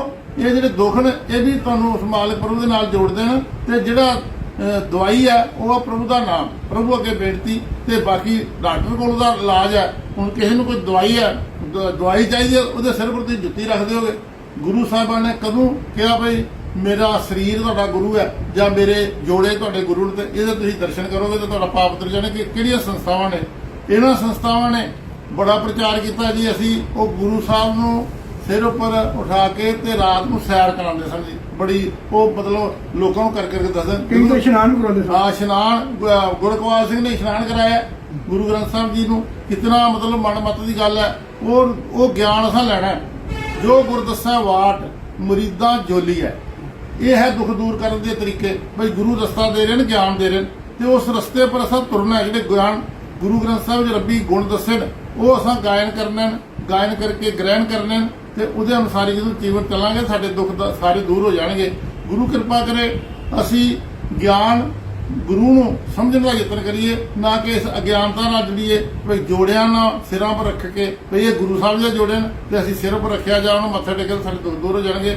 ਇਹੋ ਜਿਹੀਆਂ ਸੰਸਥਾਵਾਂ ਦਾ ਬਾਈਕਾਟ ਕਰਨਾ ਚਾਹੀਦਾ। ਸ਼੍ਰੋਮਣੀ ਪ੍ਰਬੰਧਕ ਕਮੇਟੀ ਨੇ ਵੀ ਇਹਦੇ ਉੱਪਰ ਜ਼ਰੂਰ ਸੰਗਿਆਨ ਲੈਣਾ ਚਾਹੀਦਾ ਹੈ ਵੀ ਇਸ ਕਿਸਮ ਦੀ ਮਨਮਤ ਕਿਉਂ ਫੈਲਾਈ ਜਾਏ। ਜਿਨ੍ਹਾਂ ਦਾ ਗੁਰੂ ਗਿਆਨ ਹੈ ਤੇ ਉਹ ਇਸ ਅਗਿਆਨਤਾ ਭਰੀਆਂ ਗੱਲਾਂ ਕਰਨ, ਇਹ ਇੱਕ ਸ਼ਰਮਸਾਰ ਵਾਲੀ ਗੱਲ ਹੈ। ਗੁਰੂ ਕਿਰਪਾ ਕਰੇ ਅਸੀਂ ਗੁਰੂ ਗ੍ਰੰਥ ਸਾਹਿਬ ਜੀ ਦੀ ਬਾਣੀ ਆਪ ਪੜ੍ਹੀਏ, ਸੁਣੀਏ, ਸਮਝੀਏ ਤੇ ਉਹਦੇ ਅਨੁਸਾਰ ਹੀ ਆਪਣਾ ਜੀਵਨ ਬਣਾਈਏ। ਇਹੋ ਜਿਹੇ ਪਖੰਡੀਆਂ ਕੋਲੋਂ ਬਚ ਕੇ ਰਹੀਏ, ਤਾਂ ਹੀ ਅਸੀਂ ਕਹਿ ਸਕਦੇ ਹਾਂ ਵੀ ਅਸੀਂ ਗਿਆਨ ਗੁਰੂ ਦੇ ਪੁਜਾਰੀ ਹਾਂ। ਮਤਲਬ ਜੀ ਦੋ ਤਰ੍ਹਾਂ ਦੇ ਜਿਹੜੇ ਰੋਗ ਨੇ, ਇੱਕ ਮਾਨਸਿਕ ਹੈ, ਇੱਕ ਬਾਹਰਲਾ।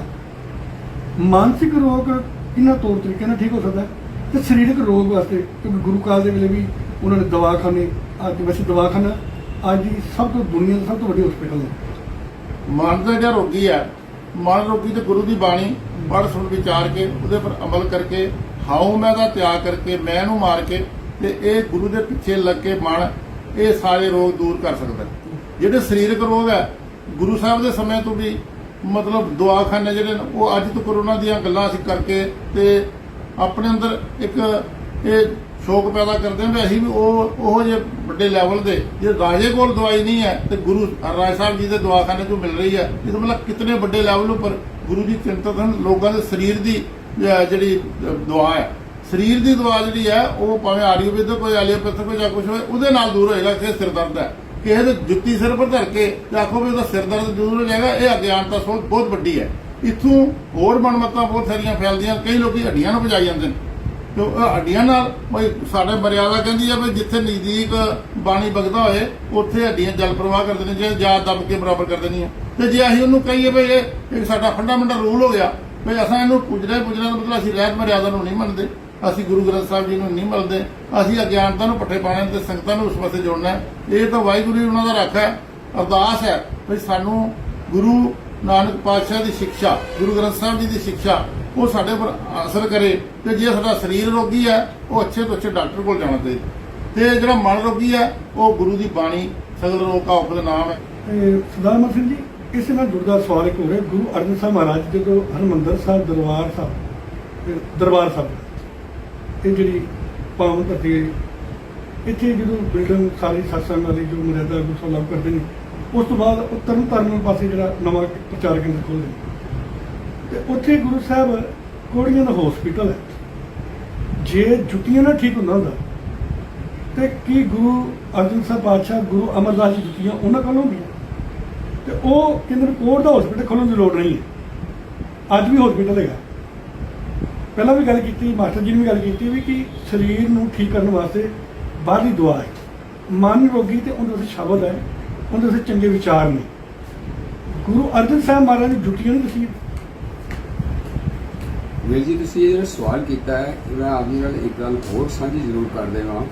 ਜਿਹੜੇ ਰੋਗ ਨਾ ਅਸੀਂ ਜਦੋਂ ਪੜ੍ਹਦੇ ਹਾਂ ਕਿ ਗੁਰੂ ਅਰਜਨ ਦੇਵ ਜੀ ਮਹਾਰਾਜ ਜਦੋਂ ਲਾਹੌਰ ਜਦੋਂ ਮਹਾਮਾਰੀ ਬਣੀ ਤੇ ਗੁਰੂ ਅਰਜਨ ਪਾਤਸ਼ਾਹ ਜੀ ਲਾਹੌਰ ਵੀ ਜਾ ਕੇ ਉਹਨਾਂ ਮਰੀਜ਼ਾਂ ਦੇ ਉਹਨਾਂ ਬਿਮਾਰਾਂ ਦੇ ਨਾਲ ਪੂਰਾ ਸਹਿਮਤੀ ਕਰਕੇ ਉਹਨਾਂ ਨੂੰ ਦੁਆ ਦਾਰੂ ਕਰਦੇ ਰਹੇ ਹਨ ਔਰ ਉਹਨਾਂ ਦਾ ਹੌਸਲਾ ਕਰਦੇ ਰਹੇ। ਅਸੀਂ ਗੁਰੂ ਅਰਜਨ ਦੇਵ ਜੀ ਨੂੰ ਨਹੀਂ ਬਲਕਿ ਗੁਰੂ ਹਰਰਾਏ ਸਾਹਿਬ ਜੀ ਦੀ ਇਹ ਜਿਹੜੀ ਪਰੰਪਰਾ ਇਹ ਚਲਾਉਂਦੇ ਨੇ। ਗੁਰੂ ਹਰਕ੍ਰਿਸ਼ਨ ਸਾਹਿਬ ਜੀ ਦਿੱਲੀ ਜਾਂਦੇ ਨੇ, ਚੀਚਕ ਦੀ ਬਿਮਾਰੀ ਲੱਗਦੀ ਹੈ ਤੇ ਚੀਚਕ ਦੇ ਵਿੱਚ ਉੱਥੇ ਵੀ ਉਹ ਜਿਹੜਾ ਅਸੀਂ ਇਤਿਹਾਸਕ ਤੌਰ ਤੇ ਪੜ੍ਹਦੇ ਹਾਂ ਕਿ ਕੀਰਤਪੁਰ ਸਾਹਿਬ ਤੋਂ ਹੀ ਦਵਾਈਆਂ ਜਾਂਦੀਆਂ ਸਨ ਜਿਹਦੇ ਨਾਲ ਉਹ ਦਵਾਈਆਂ ਦੇ ਕੇ ਉਹ ਠੀਕ ਕਰਦੇ ਸਨ। ਮੈਂ ਵੈਸੇ ਵੀ ਅਸੀਂ ਦੇਖੀਏ ਅੱਜ ਸਾਇੰਟੀਫਿਕ ਤਰੀਕੇ ਨਾਲ ਵੀ ਜਿਹੜੇ ਅਸੀਂ ਧਰਮ ਗ੍ਰੰਥਾਂ ਦੇ ਹੋਰ ਵੀ ਅਧਿਐਨ ਕਰਦੇ ਹਾਂ ਉਹਦੇ ਵਿੱਚ ਤਕਰੀਬਨ ਜਿਹੜੇ ਮਾਨਸਿਕ ਰੋਗ ਨਾਲ 99% ਜਿਹੜੇ ਨੇ ਉਹ ਮਨ ਦੇ ਉੱਤੇ ਸ਼ੁਰੂ ਹੁੰਦੇ। ਮਾਨਸਿਕ ਰੋਗਾਂ ਤੋਂ ਬਿਮਾਰੀ ਜੋ ਬਣ ਕੇ ਸਰੀਰਕ ਰੋਗ ਬਣ ਜਾਂਦੀ ਹੈ। ਇਹ ਚੀਜ਼ ਮੰਨਣ ਵਿੱਚ ਆ ਰਹੀ ਹੈ। ਜੋ ਜਿਤਨੇ ਵੀ ਧਰਮ ਗ੍ਰੰਥ ਨੇ ਉਹੀ ਗੱਲ ਤਕਰੀਬਨ ਦੱਸਦੇ ਨੇ ਕਿ 99% ਬਿਮਾਰੀਆਂ ਜਿਹੜੀਆਂ ਉਹ ਮਾਨਸਿਕ ਰੋਗ ਤੋਂ, ਜਿਹਨੂੰ ਅਸੀਂ ਅੱਜ ਕਹਿੰਦੇ ਟੈਨਸ਼ਨ ਲੈ ਲੈਂਦੇ ਹਾਂ। ਅੱਜ ਡਾਕਟਰ ਕੋਲ ਜਾਓ, ਮੈਨੂੰ ਸ਼ੂਗਰ ਹੋ ਗਿਆ, ਮੈਨੂੰ ਬਲੱਡ ਹੋ ਗਿਆ, ਮੈਨੂੰ ਹਾਰਟ ਹੋ ਗਿਆ, ਬਹੁਤੀਆਂ ਬਿਮਾਰੀਆਂ ਡਾਕਟਰ ਕਹਿੰਦੇ ਤੂੰ ਟੈਨਸ਼ਨ ਛੱਡ ਦੇ। ਇਸ ਦਾ ਮਤਲਬ ਹੈ ਕਿ ਇਹ ਬਿਮਾਰੀ ਜਿਹੜੀ ਹੈ ਇਹ ਮਾਨਸਿਕ ਰੋਗ ਤੋਂ ਹੀ ਸ਼ੁਰੂ ਹੋਈ ਹੈ। ਇਸ ਵਾਸਤੇ ਮਾਨਸਿਕ ਰੋਗ ਨੂੰ ਖਤਮ ਕਰਨ ਵਾਸਤੇ ਕੇਵਲ ਇੱਕ ਗੁਰਬਾਣੀ ਹੈ ਜਿਹੜੀ ਸਾਡੇ ਮਨ ਨੂੰ ਕੰਟਰੋਲ ਕਰਕੇ ਉਸ ਪ੍ਰਭੂ ਪਰਮਾਤਮਾ ਦੇ ਨਾਲ ਸਾਨੂੰ ਜੋੜ ਸਕਦੀ ਹੈ ਤੇ ਇਸ ਮਨ ਨੂੰ ਸ਼ਾਂਤ ਕਰ ਸਕਦੀ ਹੈ ਤੇ ਅਸੀਂ ਇਹਨਾਂ ਰੋਗਾਂ ਤੋਂ ਦੂਰ ਰਹਿ ਸਕਦੇ ਹਾਂ। ਇਸੇ ਵਾਸਤੇ ਦੁੱਖ ਭੰਜਨ ਤੇਰਾ ਨਾਮ ਜੀ, ਦੁੱਖ ਭੰਜਨ ਤੇਰਾ ਨਾਮ, ਉਹ ਵਾਹਿਗੁਰੂ ਪ੍ਰਭੂ ਪਰਮਾਤਮਾ ਦਾ ਹੀ ਨਾਮ ਹੈ। ਜਿਹੜੇ ਦੁੱਖ ਅਤੇ ਸੁੱਖ ਸਰੀਰਕ ਤੌਰ ਦੇ ਉੱਤੇ ਉਸ ਵਾਹਿਗੁਰੂ ਪ੍ਰਭੂ ਪਰਮਾਤਮਾ ਵੱਲੋਂ, ਅਗਰ ਸੁੱਖ ਉਸਨੇ ਲਿਖੇ ਨੇ ਤੇ ਦੁੱਖ ਵੀ ਉਸੇ ਨੇ ਲਿਖੇ ਨੇ। ਅਗਰ ਰੋਗ ਉਸਨੇ ਸਵਸਥ ਸਾਡਾ ਜੀਵਨ ਰੱਖਿਆ ਹੈ ਤੇ ਰੋਗ ਵੀ ਉਸੇ ਦੇ ਨੇ। ਇਸ ਵਾਸਤੇ ਬਹੁਤ ਸਾਰੀਆਂ ਵਿਚਾਰਾਂ ਨਾਲ ਇਤਨਾ ਸਮਾਂ ਨਹੀਂ ਹੁੰਦਾ ਕਿ ਅਸੀਂ ਤੁਹਾਡੇ ਨਾਲ ਵਿਚਾਰ ਕਰੀਏ, ਲੇਕਿਨ ਗੁਰਬਾਣੀ ਜਿਹੜਾ ਸਾਡਾ ਆਧਾਰ ਹੈ, ਸ਼ਬਦ ਗੁਰੂ ਜਿਹੜਾ ਹੈ, ਸਾਨੂੰ ਸ਼ਬਦ ਗੁਰੂ ਦੇ ਨਾਲ ਜੋੜਨਾ ਚਾਹੀਦਾ। ਮੈਂ ਆਪ ਜੀ ਨਾਲ ਇੱਕ ਸਾਂਝੀ ਹੋਰ ਇੱਕ ਘਟਨਾ ਆਪਣੀ ਜੋ ਜੀਵਨ 'ਚ ਬੀਤੀ ਉਹ ਦੇ ਦਿਆਂ। ਦਾਸ ਤਕਰੀਬਨ 30 ਸਾਲ ਸਰਵਿਸ ਕਰਦਾ ਰਿਹਾ। ਸਰਵਿਸ ਜਿਸ ਰਸਤੇ ਤੋਂ ਜਾਂਦਾ ਸੀ, ਚਲੋ ਮੈਂ ਉਸ ਇਲਾਕੇ ਦਾ ਵੀ ਕਿਸੇ ਨੇ ਪੁੱਛਣਾ ਤੇ ਮੈਂ ਉਸ ਨੂੰ ਪਰਸਨਲ ਤੌਰ ਤੇ ਜ਼ਰੂਰ ਦੱਸ ਦਿਆਂਗਾ ਤੇ ਉਸ ਜਗ੍ਹਾ ਕੋਈ ਐਸੀ ਗੱਲ ਨਹੀਂ ਸੀ। ਪਰ ਇੱਕ ਦਿਨ ਉਦੋਂ ਇੱਕ ਘਰਾਣਾ ਰਜੌਰੀ ਤੋਂ ਆਇਆ। ਸਾਡੇ ਇਸ ਇਲਾਕੇ ਵਿੱਚ ਉਸਨੇ ਕਬਰ ਬਣਾ ਲਈ ਜੀ, ਨਹਿਰ ਦੇ ਕੰਢੇ ਦੇ ਉੱਤੇ ਕਬਰ ਬਣਾ ਲਈ। ਪਰ ਹੈਰਾਨਗੀ ਉਦੋਂ ਹੋ ਗਈ ਜਦੋਂ ਦਾਸ ਉੱਥੋਂ ਜਾ ਰਿਹਾ ਸੀ ਤੇ ਜਾਂਦਿਆਂ ਦੇਖਿਆ ਇੱਕ ਮੈਂ ਗੁਰਸਿੱਖ ਤਾਂ ਨਾ ਕਹਾਂਗਾ ਪਰ ਸਿੱਖ ਦੇਖਣ ਜੋ ਗੁਰਸਿੱਖ ਲੱਗ ਰਿਹਾ ਤੇ ਉਹ ਉੱਥੇ ਖੜਾ ਤੇ ਇੱਕ ਬੀਬੀ ਜਿਹੜੀ ਕਬਰ ਨੂੰ ਚਲਾ ਰਹੀ ਹੈ ਉਸ ਨੂੰ ਝਾੜੂ ਨਾਲ ਉਸ ਨੂੰ ਮਾਰ ਰਹੀ ਹੈ। ਉਹਦੇ ਪੇਟ ਦੇ ਉੱਤੇ ਤੇ ਉਹਦੀ ਪਗੜੀ ਦੇ ਉੱਤੇ ਵੀ ਉਹ ਝਾੜੂ ਮਾਰ ਰਹੀ ਹੈ। ਉਹ ਕਹਿੰਦੀ ਹੈ ਤੈਨੂੰ ਸਾਇਆ ਹੋਇਆ, ਬਸ ਹੁਣ ਸਾਇਆ ਨਿਕਲ ਜਾਏਗਾ। ਇੱਥੇ ਤਾਂ ਅਸੀਂ ਅਗਿਆਨਤਾ ਵਿੱਚ ਚਲੇ ਗਏ ਕਿ ਉਹ ਜਗ੍ਹਾ ਕੋਈ ਹੈ ਨਹੀਂ ਸੀ, ਕਿਉਂਕਿ ਦਾਸ ਉਸ ਰਸਤੇ ਤੋਂ 30 ਸਾਲ ਚੱਲਦਾ ਰਿਹਾ। ਉੱਥੇ ਕੋਈ ਜਗ੍ਹਾ ਨਹੀਂ ਸੀ। ਪਰ ਇੱਕ ਪਰਿਵਾਰ ਜੋ ਰਜੌਰੀ ਤੋਂ ਆ ਕੇ ਇੱਥੇ ਸ਼ਿਫਟ ਹੋਇਆ, ਉਸਨੇ ਉੱਥੇ ਕਬਰ ਬਣਾ ਲਈ। ਆਹਿਸਤਾ ਕਰਦੇ 1-2 ਸਾਲ ਵਿੱਚ ਇਤਨੀ ਵੱਡੀ ਉਹ ਵੱਧ ਗਈ ਕਿ ਉੱਥੇ ਜਿਹੜੇ ਕਈ ਐਸੇ ਜਿਹੜੇ ਸਿੱਖ ਸਨ ਉਹ ਵੀ ਉੱਥੇ ਜਾਣਾ ਸ਼ੁਰੂ ਹੋ ਗਏ, ਕਿਉਂਕਿ ਪਤਾ ਕਿਸੇ ਨੂੰ ਨਹੀਂ, ਅਗਿਆਨਤਾ ਵਿੱਚ ਫਸੇ ਹੋਏ ਲੋਕੀ। ਤੇ ਜਦੋਂ ਉਹ ਦੇਖਿਆ ਸਾਨੂੰ ਬਹੁਤ ਵੱਡਾ ਦੁੱਖ ਹੋਇਆ ਕਿ ਇੱਕ ਸਿੱਖ ਦੇ ਪਗੜੀ ਦੇ ਉੱਤੇ ਵੀ ਝਾੜੂ ਵੱਜ ਰਹੇ ਨੇ ਔਰ ਸਿੱਖ ਅੱਗੇ ਖਲੋਤਾ ਹੋਇਆ ਹੱਥ ਜੋੜ ਕੇ ਖੜਾ ਕਿ ਮੈਨੂੰ ਸ਼ਾਇਦ ਕਿਸੇ ਚੀਜ਼ ਦੀ ਤਕਲੀਫ, ਮੈਨੂੰ ਇਹ ਨਹੀਂ ਪਤਾ ਕਿ ਉਸ ਨੂੰ ਤਕਲੀਫ ਕੀ ਸੀ, ਪਰ ਜੋ ਦੇਖਿਆ ਮੈਂ ਉਹ ਆਪ ਜੀ ਨਾਲ ਸਾਂਝੀ ਕੀਤੀ ਹੈ ਜੀ। ਮੈਂ ਮਾਸਟਰ ਜੀ ਲਾਸਟ ਸਵਾਲ ਇਸ ਤੋਂ ਬਾਅਦ ਤੁਹਾਡੇ ਇਹਨਾਂ ਇੱਕ ਛੋਟਾ ਸਵਾਲ ਪੁੱਛਾਂਗਾ। ਕਿਵੇਂ ਇਹਨਾਂ ਨੇ ਗੱਲ ਕੀਤੀ ਹੈ ਵੀ ਉਹ ਪੀਰ ਦੀ ਜਗ੍ਹਾ ਦੇ ਉੱਪਰ ਗੱਲ ਕੀਤੀ ਹੈ ਨਾ, ਤੁਹਾਨੂੰ ਪਤਾ ਹੈ ਧੰਨ ਗੁਰੂ ਗੋਬਿੰਦ ਸਿੰਘ ਮਹਾਰਾਜ ਜੀ ਸਮੇਂ ਅਜਮੇਰ ਦੀ ਧਰਤੀ ਦੇ ਉੱਪਰ ਉਹਨਾਂ ਉੱਥੇ ਪੀਰ ਦੇ ਲੰਘਦੇ ਸਿੱਧਾ ਕਰਦੇ ਤੀਰ ਦੇ ਨਾਲ ਸਿੱਖ ਦੇਖ ਲੈਂਦੇ। ਜੇ ਗੁਰੂ ਸਾਹਿਬ ਨੇ ਮੱਥਾ ਟੇਕਿਆ ਕਿ ਉਹਨਾਂ ਨੇ ਸਿਧਾਂਤ ਤੋਂ ਟੇਕਿਆ ਕਿ ਪਰਖ ਲੈਣ ਕਰਕੇ ਟੇਕਿਆ, ਜਾਂ ਸਿੱਖਾਂ ਨੂੰ ਟੇਕਣਾ ਚਾਹੀਦਾ ਪੀਰਖਾਨੇ ਜਦੋਂ ਮੱਥਾ ਟੇਕਦੇ, ਉੱਥੋਂ ਸਾਨੂੰ ਕੀ ਸਿੱਖਿਆ ਮਿਲਦੀ? ਇਹ ਜਿਹੜਾ ਸਾਖੀ ਤੁਸੀਂ ਸੁਣਾਈ ਹੈ, ਗੁਰੂ ਜੀ ਨੇ ਸਿੱਖਾਂ ਦਾ ਇੱਕ ਪਰਖ ਕੀਤੀ। ਪਰਖ ਵਿੱਚ ਸਿੱਖਾਂ ਨੇ ਗੁਰੂ ਜੀ ਦੀ ਬਾਂਹ ਪਕੜੀ ਔਰ ਗੁਰੂ ਜੀ ਨੂੰ ਕਿਹਾ ਭਾਈ ਤੁਸਾਂ ਤਾਂ ਸਾਨੂੰ ਕਿਹਾ ਨਿਰੰਕਾਰ ਨਾਲ ਜੁੜਨਾ ਹੈ ਤੇ ਤੁਸੀਂ ਤੀਰ ਨਾਲ ਸਜਦਾ ਕਿਉਂ ਕੀਤਾ? ਕਹਿੰਦੇ ਮੈਂ ਇਹੀ ਪਰਖਣਾ ਚਾਹੁੰਦਾ ਸਾਂ ਭਾਈ ਤੁਸੀਂ ਕਿੱਥੇ ਪੁੱਜੇ ਹੋ ਤੇ ਤੁਸੀਂ ਅੱਜ ਇਮਤਿਹਾਨ 'ਚ ਪਾਸ ਹੋ ਗਏ ਹੋ, ਨੰਬਰ ਪੂਰੇ ਲੈ ਕੇ ਗੁਰੂ ਜੀ ਨੇ ਦੰਡ ਲੱਗਾ ਤੇ ਉਹ ਦੰਡ ਦਿੱਤਾ। ਪਰ ਅੱਜ ਆਪ ਜੇ ਆਪਣੇ ਸਿੱਖਾਂ ਦੀ ਤੁਸੀਂ ਹਾਲਤ ਦੇਖੋ, ਸਾਡੀ ਕੀ ਹਾਲਤ ਹੈ। ਮੜੀਆਂ ਉੱਥੇ ਮੱਥੇ, ਹਾਂ ਅੱਜ ਸਾਡੀ ਹਾਲਤ ਦੇਖੋ ਇਹ ਜਿਹੜੀ ਵੀਰ ਜੀ ਨੇ ਗੱਲ ਕੀਤੀ ਆ ਇਹ ਬਿਲਕੁਲ ਸਾਡੇ ਘਰ ਦੇ ਨਾਲ ਹੈ ਤੇ ਕੋਈ ਉੱਥੇ ਨਹੀਂ ਸੀ ਤੇ ਪੀਰਖਾਨਾ ਬਣਿਆ ਤੇ ਸਾਡੇ ਧੜਾਧੜ ਲੋਕੀ ਜਾ ਕੇ ਸਿਰ ਤੇ ਲਗੇ ਝਾੜੂਆਂ ਖਾਣ ਅੱਜ ਉੱਥੇ ਡੰਗਰ ਬੱਧੇ ਨੇ। ਜੇ ਉਹ ਵਾਕਿਆ ਜੀ ਉੱਥੇ ਪੀਰ ਸੀ ਤਾਂ ਪੀਰ ਕਿੱਧਰ ਗਿਆ? ਸਾਡੇ ਸਿੰਬਲ ਕੈਂਪ ਦੇ ਇਲਾਕੇ 'ਚ ਮੈਂ ਤੁਹਾਨੂੰ ਦੱਸਾਂ 14 ਜਗ੍ਹਾ ਪੀਰ ਹੈ, 3 ਜਗ੍ਹਾ ਗੁਰਮੁਖਾਂ ਨੇ, ਗੁਰਸਿੱਖਾਂ ਨੇ, ਨੌਜਵਾਨਾਂ ਨੇ ਕਮੇਟੀਆਂ ਨਾਲ ਲੈ ਕੇ 3 ਜਗ੍ਹਾ ਸਭ ਪੁੱਟ ਕੇ ਦੇਖਿਆ ਉੱਥੇ ਕੀ ਹੈ, ਕੱਖ ਨਹੀਂ ਹੈ ਉੱਥੇ। ਬੱਚਿਆਂ ਦੇ ਖਿਡੌਣੇ ਤੇ ਬੰਗਾਂ ਟੁੱਟੀਆਂ ਹੋਈਆਂ ਤੇ ਇਹ ਤਾਂ ਲੋਕੀ ਉੱਥੇ ਨੀਲੀ ਚਾਦਰ ਪਾ ਕੇ ਤੇ ਲੋਕਾਂ ਨੂੰ ਠੱਗ ਰਹੇ ਨੇ, ਆਪਣੇ ਭਰਾਵਾਂ ਨੂੰ ਤੇ ਮੂਰਖ ਬਣਾ ਰਹੇ ਨੇ। ਤੁਸੀਂ ਇਲਾਜ ਕਰਨਾ, ਇਲਾਜ ਨਹੀਂ ਕਰ ਰਹੇ। ਵਾਸਤਵ ਵਿੱਚ ਬਾਣੀ ਨਾਲੋਂ, ਗੁਰੂ ਨਾਲੋਂ, ਮਰਿਆਦਾ ਨਾਲੋਂ ਤੋੜ ਕੇ ਤੇ ਉਹਨਾਂ ਨੂੰ ਇੱਕ ਕਿਸਮ ਦਾ ਪਾਗਲ ਬਣਾ ਰਹੇ ਨੇ, ਮਾਨਸਿਕ ਰੋਗੀ ਬਣਾ ਰਹੇ ਨੇ। ਗੁਰੂ ਕਿਰਪਾ ਕਰੇ, ਅੱਜ ਲਹਿਰ ਚਲਾਉਣ ਦੀ ਜ਼ਰੂਰਤ ਹੈ। ਕੋਈ ਸਾਡਾ ਸ਼ਬਦ ਗੁਰੂ, ਸਾਡਾ ਗਿਆਨ ਗੁਰੂ ਤੇ ਅਸੀਂ ਹੱਡੀਆਂ ਗੁਰੂ ਤੇ ਉਹ ਜਿਹਨੂੰ ਸ਼ਿਰਕ ਕਹਿੰਦੇ ਨੇ ਮੁਸਲਮਾਨ, ਅਸੀਂ ਉਹਨਾਂ ਦੇ ਪੀਰਖਾਨਿਆਂ ਵਿੱਚ ਜਾ ਕੇ ਸਿਰਾਂ ਪਰ ਝਾੜੂ ਖਾਂਦੇ ਆ। ਇਸ ਤੋਂ ਹੋਰ ਅਗਿਆਨਤਾ ਭਰੀ ਕਿਹੜੀ ਗੱਲ ਹੋ ਸਕਦੀ ਹੈ? ਉਹਨਾਂ ਲਈ ਅਰਦਾਸ ਹੋ ਸਕਦੀ ਹੈ ਕਿ ਗੁਰੂ ਗ੍ਰੰਥ ਸਾਹਿਬ ਜੀ ਦੀ ਕਿਰਪਾ ਹੋਵੇ ਕਿ ਇਹ ਗੁਰੂ ਗ੍ਰੰਥ ਸਾਹਿਬ ਨਾਲ ਜੁੜਨ ਤੇ ਇਸ ਬਿਮਾਰੀ ਤੋਂ ਬਚਣ। ਸਰਦਾਰ ਸਿੰਘ ਜੀ, ਲਾਸਟ ਤੋਂ ਅਸੀਂ ਐਂਡ ਕਰਨਾ ਆਪਾਂ ਕਿ ਇਹ ਜਿਹੜੇ ਇਸ ਤਰ੍ਹਾਂ ਦੇ ਡੇਰੇ ਨੇ ਜਾਂ ਸੰਸਥਾਵਾਂ ਨੇ ਜਿਹੜੇ ਆਪਣੀ ਟਾਇਲਟ ਵਾਲੀ ਸੀਟਾਂ ਨੂੰ ਮੱਥੇ ਟਿਕਾਉਂਦੇ ਨੇ, ਖੂੰਡੀਆਂ ਨੂੰ ਮੱਥੇ ਟਿਕਾਉਂਦੇ ਨੇ, ਕੱਪੜਿਆਂ ਨੂੰ ਮੱਥੇ ਟਿਕਾਉਂਦੇ ਨੇ ਤੇ ਉਹ ਜਿਹੜੇ ਲੋਕ ਨੇ ਜਾਂ ਜੁੱਤੀਆਂ ਨੂੰ ਮੱਥੇ ਟਿਕਾਉਂਦੇ ਨੇ, ਇਹਨਾਂ ਲੋਕਾਂ ਦੇ ਸੰਸਥਾਵਾਂ ਦੇ ਨਾਲ ਸਿੱਖ ਸੰਗਤਾਂ ਨੂੰ ਜਾਣਾ ਚਾਹੀਦਾ ਕਿ ਨਹੀਂ ਜਾਣਾ ਚਾਹੀਦਾ?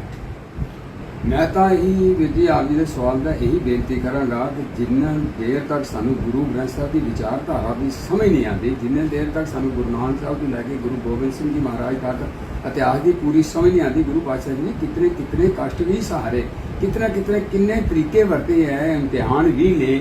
ਉਹਨਾਂ ਚੀਜ਼ਾਂ ਦਾ ਜਿੰਨੇ ਚਿਰ ਸਾਨੂੰ ਸਮਝ ਨਹੀਂ ਆਏਗੀ ਨਾ, ਅਸੀਂ ਕੀ ਕਰਦੇ ਹਾਂ ਕਿ ਜਿਵੇਂ ਮੈਂ ਆਪ ਜੀ ਨਾਲ ਕੀਤਾ ਕਿ ਗਿਆਨ ਵੀ ਹੋਣਾ ਗਾਵਾ ਗੀਤ। ਹੁਣ ਅਸਲ ਵਿੱਚ ਜੋ ਇੱਕ ਮਿੰਟ ਜਿਵੇਂ ਤੁਸੀਂ ਗੱਲ ਕੀਤੀ ਗਿਆਨ ਨਹੀਂ ਹੋਣਾ ਗਾ ਜੀ ਜੀ, ਕੋਈ ਡਾਕਟਰ ਪੜ੍ਹਾਈ ਤੋਂ ਬਗੈਰ ਡਾਕਟਰ ਬਣ ਸਕਦਾ, ਕੋਈ ਇੰਜੀਨੀਅਰ ਬਗੈਰ ਬਣ ਸਕਦਾ ਕੀ ਪ੍ਰਚਾਰਕ ਪੜ੍ਹਾਈ ਕਰਨ ਤੋਂ ਬਗੈਰ ਬਸ 2 ਸ਼ਬਦ ਸਿੱਖੇ, ਵਾਜਾ ਫੜਿਆ ਤੇ ਬਸ ਬਾਹਰ ਨਿਕਲ ਕੇ ਤੇ ਪ੍ਰਚਾਰਕ ਬਣ ਗਏ? ਕੀ ਇਹ ਜਿਹੇ ਬੰਦੇ ਸਾਡੀ ਕੌਮ ਨੂੰ ਨੁਕਸਾਨ ਦੇ ਲੋਕ ਨਹੀਂ? ਮੈਂ ਇਹੀ ਆਪ ਜੀ ਨਾਲ ਇਹ ਗੱਲ ਕਰਨਾ ਚਾਹੁੰਦਾ ਹਾਂ ਕਿ ਗਿਆਨ ਵੀ ਹੋਣਾ ਗਾਵਾ ਗੀਤ ਦਾ ਭਾਵ। ਅਸੀਂ ਇੱਕ ਚੀਜ਼ ਹੋਰ ਮੈਂ ਆਪ ਜੀ ਨਾਲ ਇਹ ਸਾਂਝੀ ਕਰ ਲਵਾਂ। ਦੇਖੋ, ਜਿਹਨੂੰ ਅਸੀਂ ਗਿਆਨ ਕਹਿੰਦੇ ਆ ਨਾ, ਗਿਆਨ ਹੈ ਕੀ ਹੈ? ਗਿਆਨ ਦੀ ਪਰਿਭਾਸ਼ਾ ਦਾ ਵੀ ਸਾਨੂੰ ਪਤਾ ਲੱਗੇ ਨਾ, ਗੁਰੂ ਗ੍ਰੰਥ ਸਾਹਿਬ ਵਿੱਚ ਸਾਨੂੰ ਲੈਣਾ ਪਏਗਾ।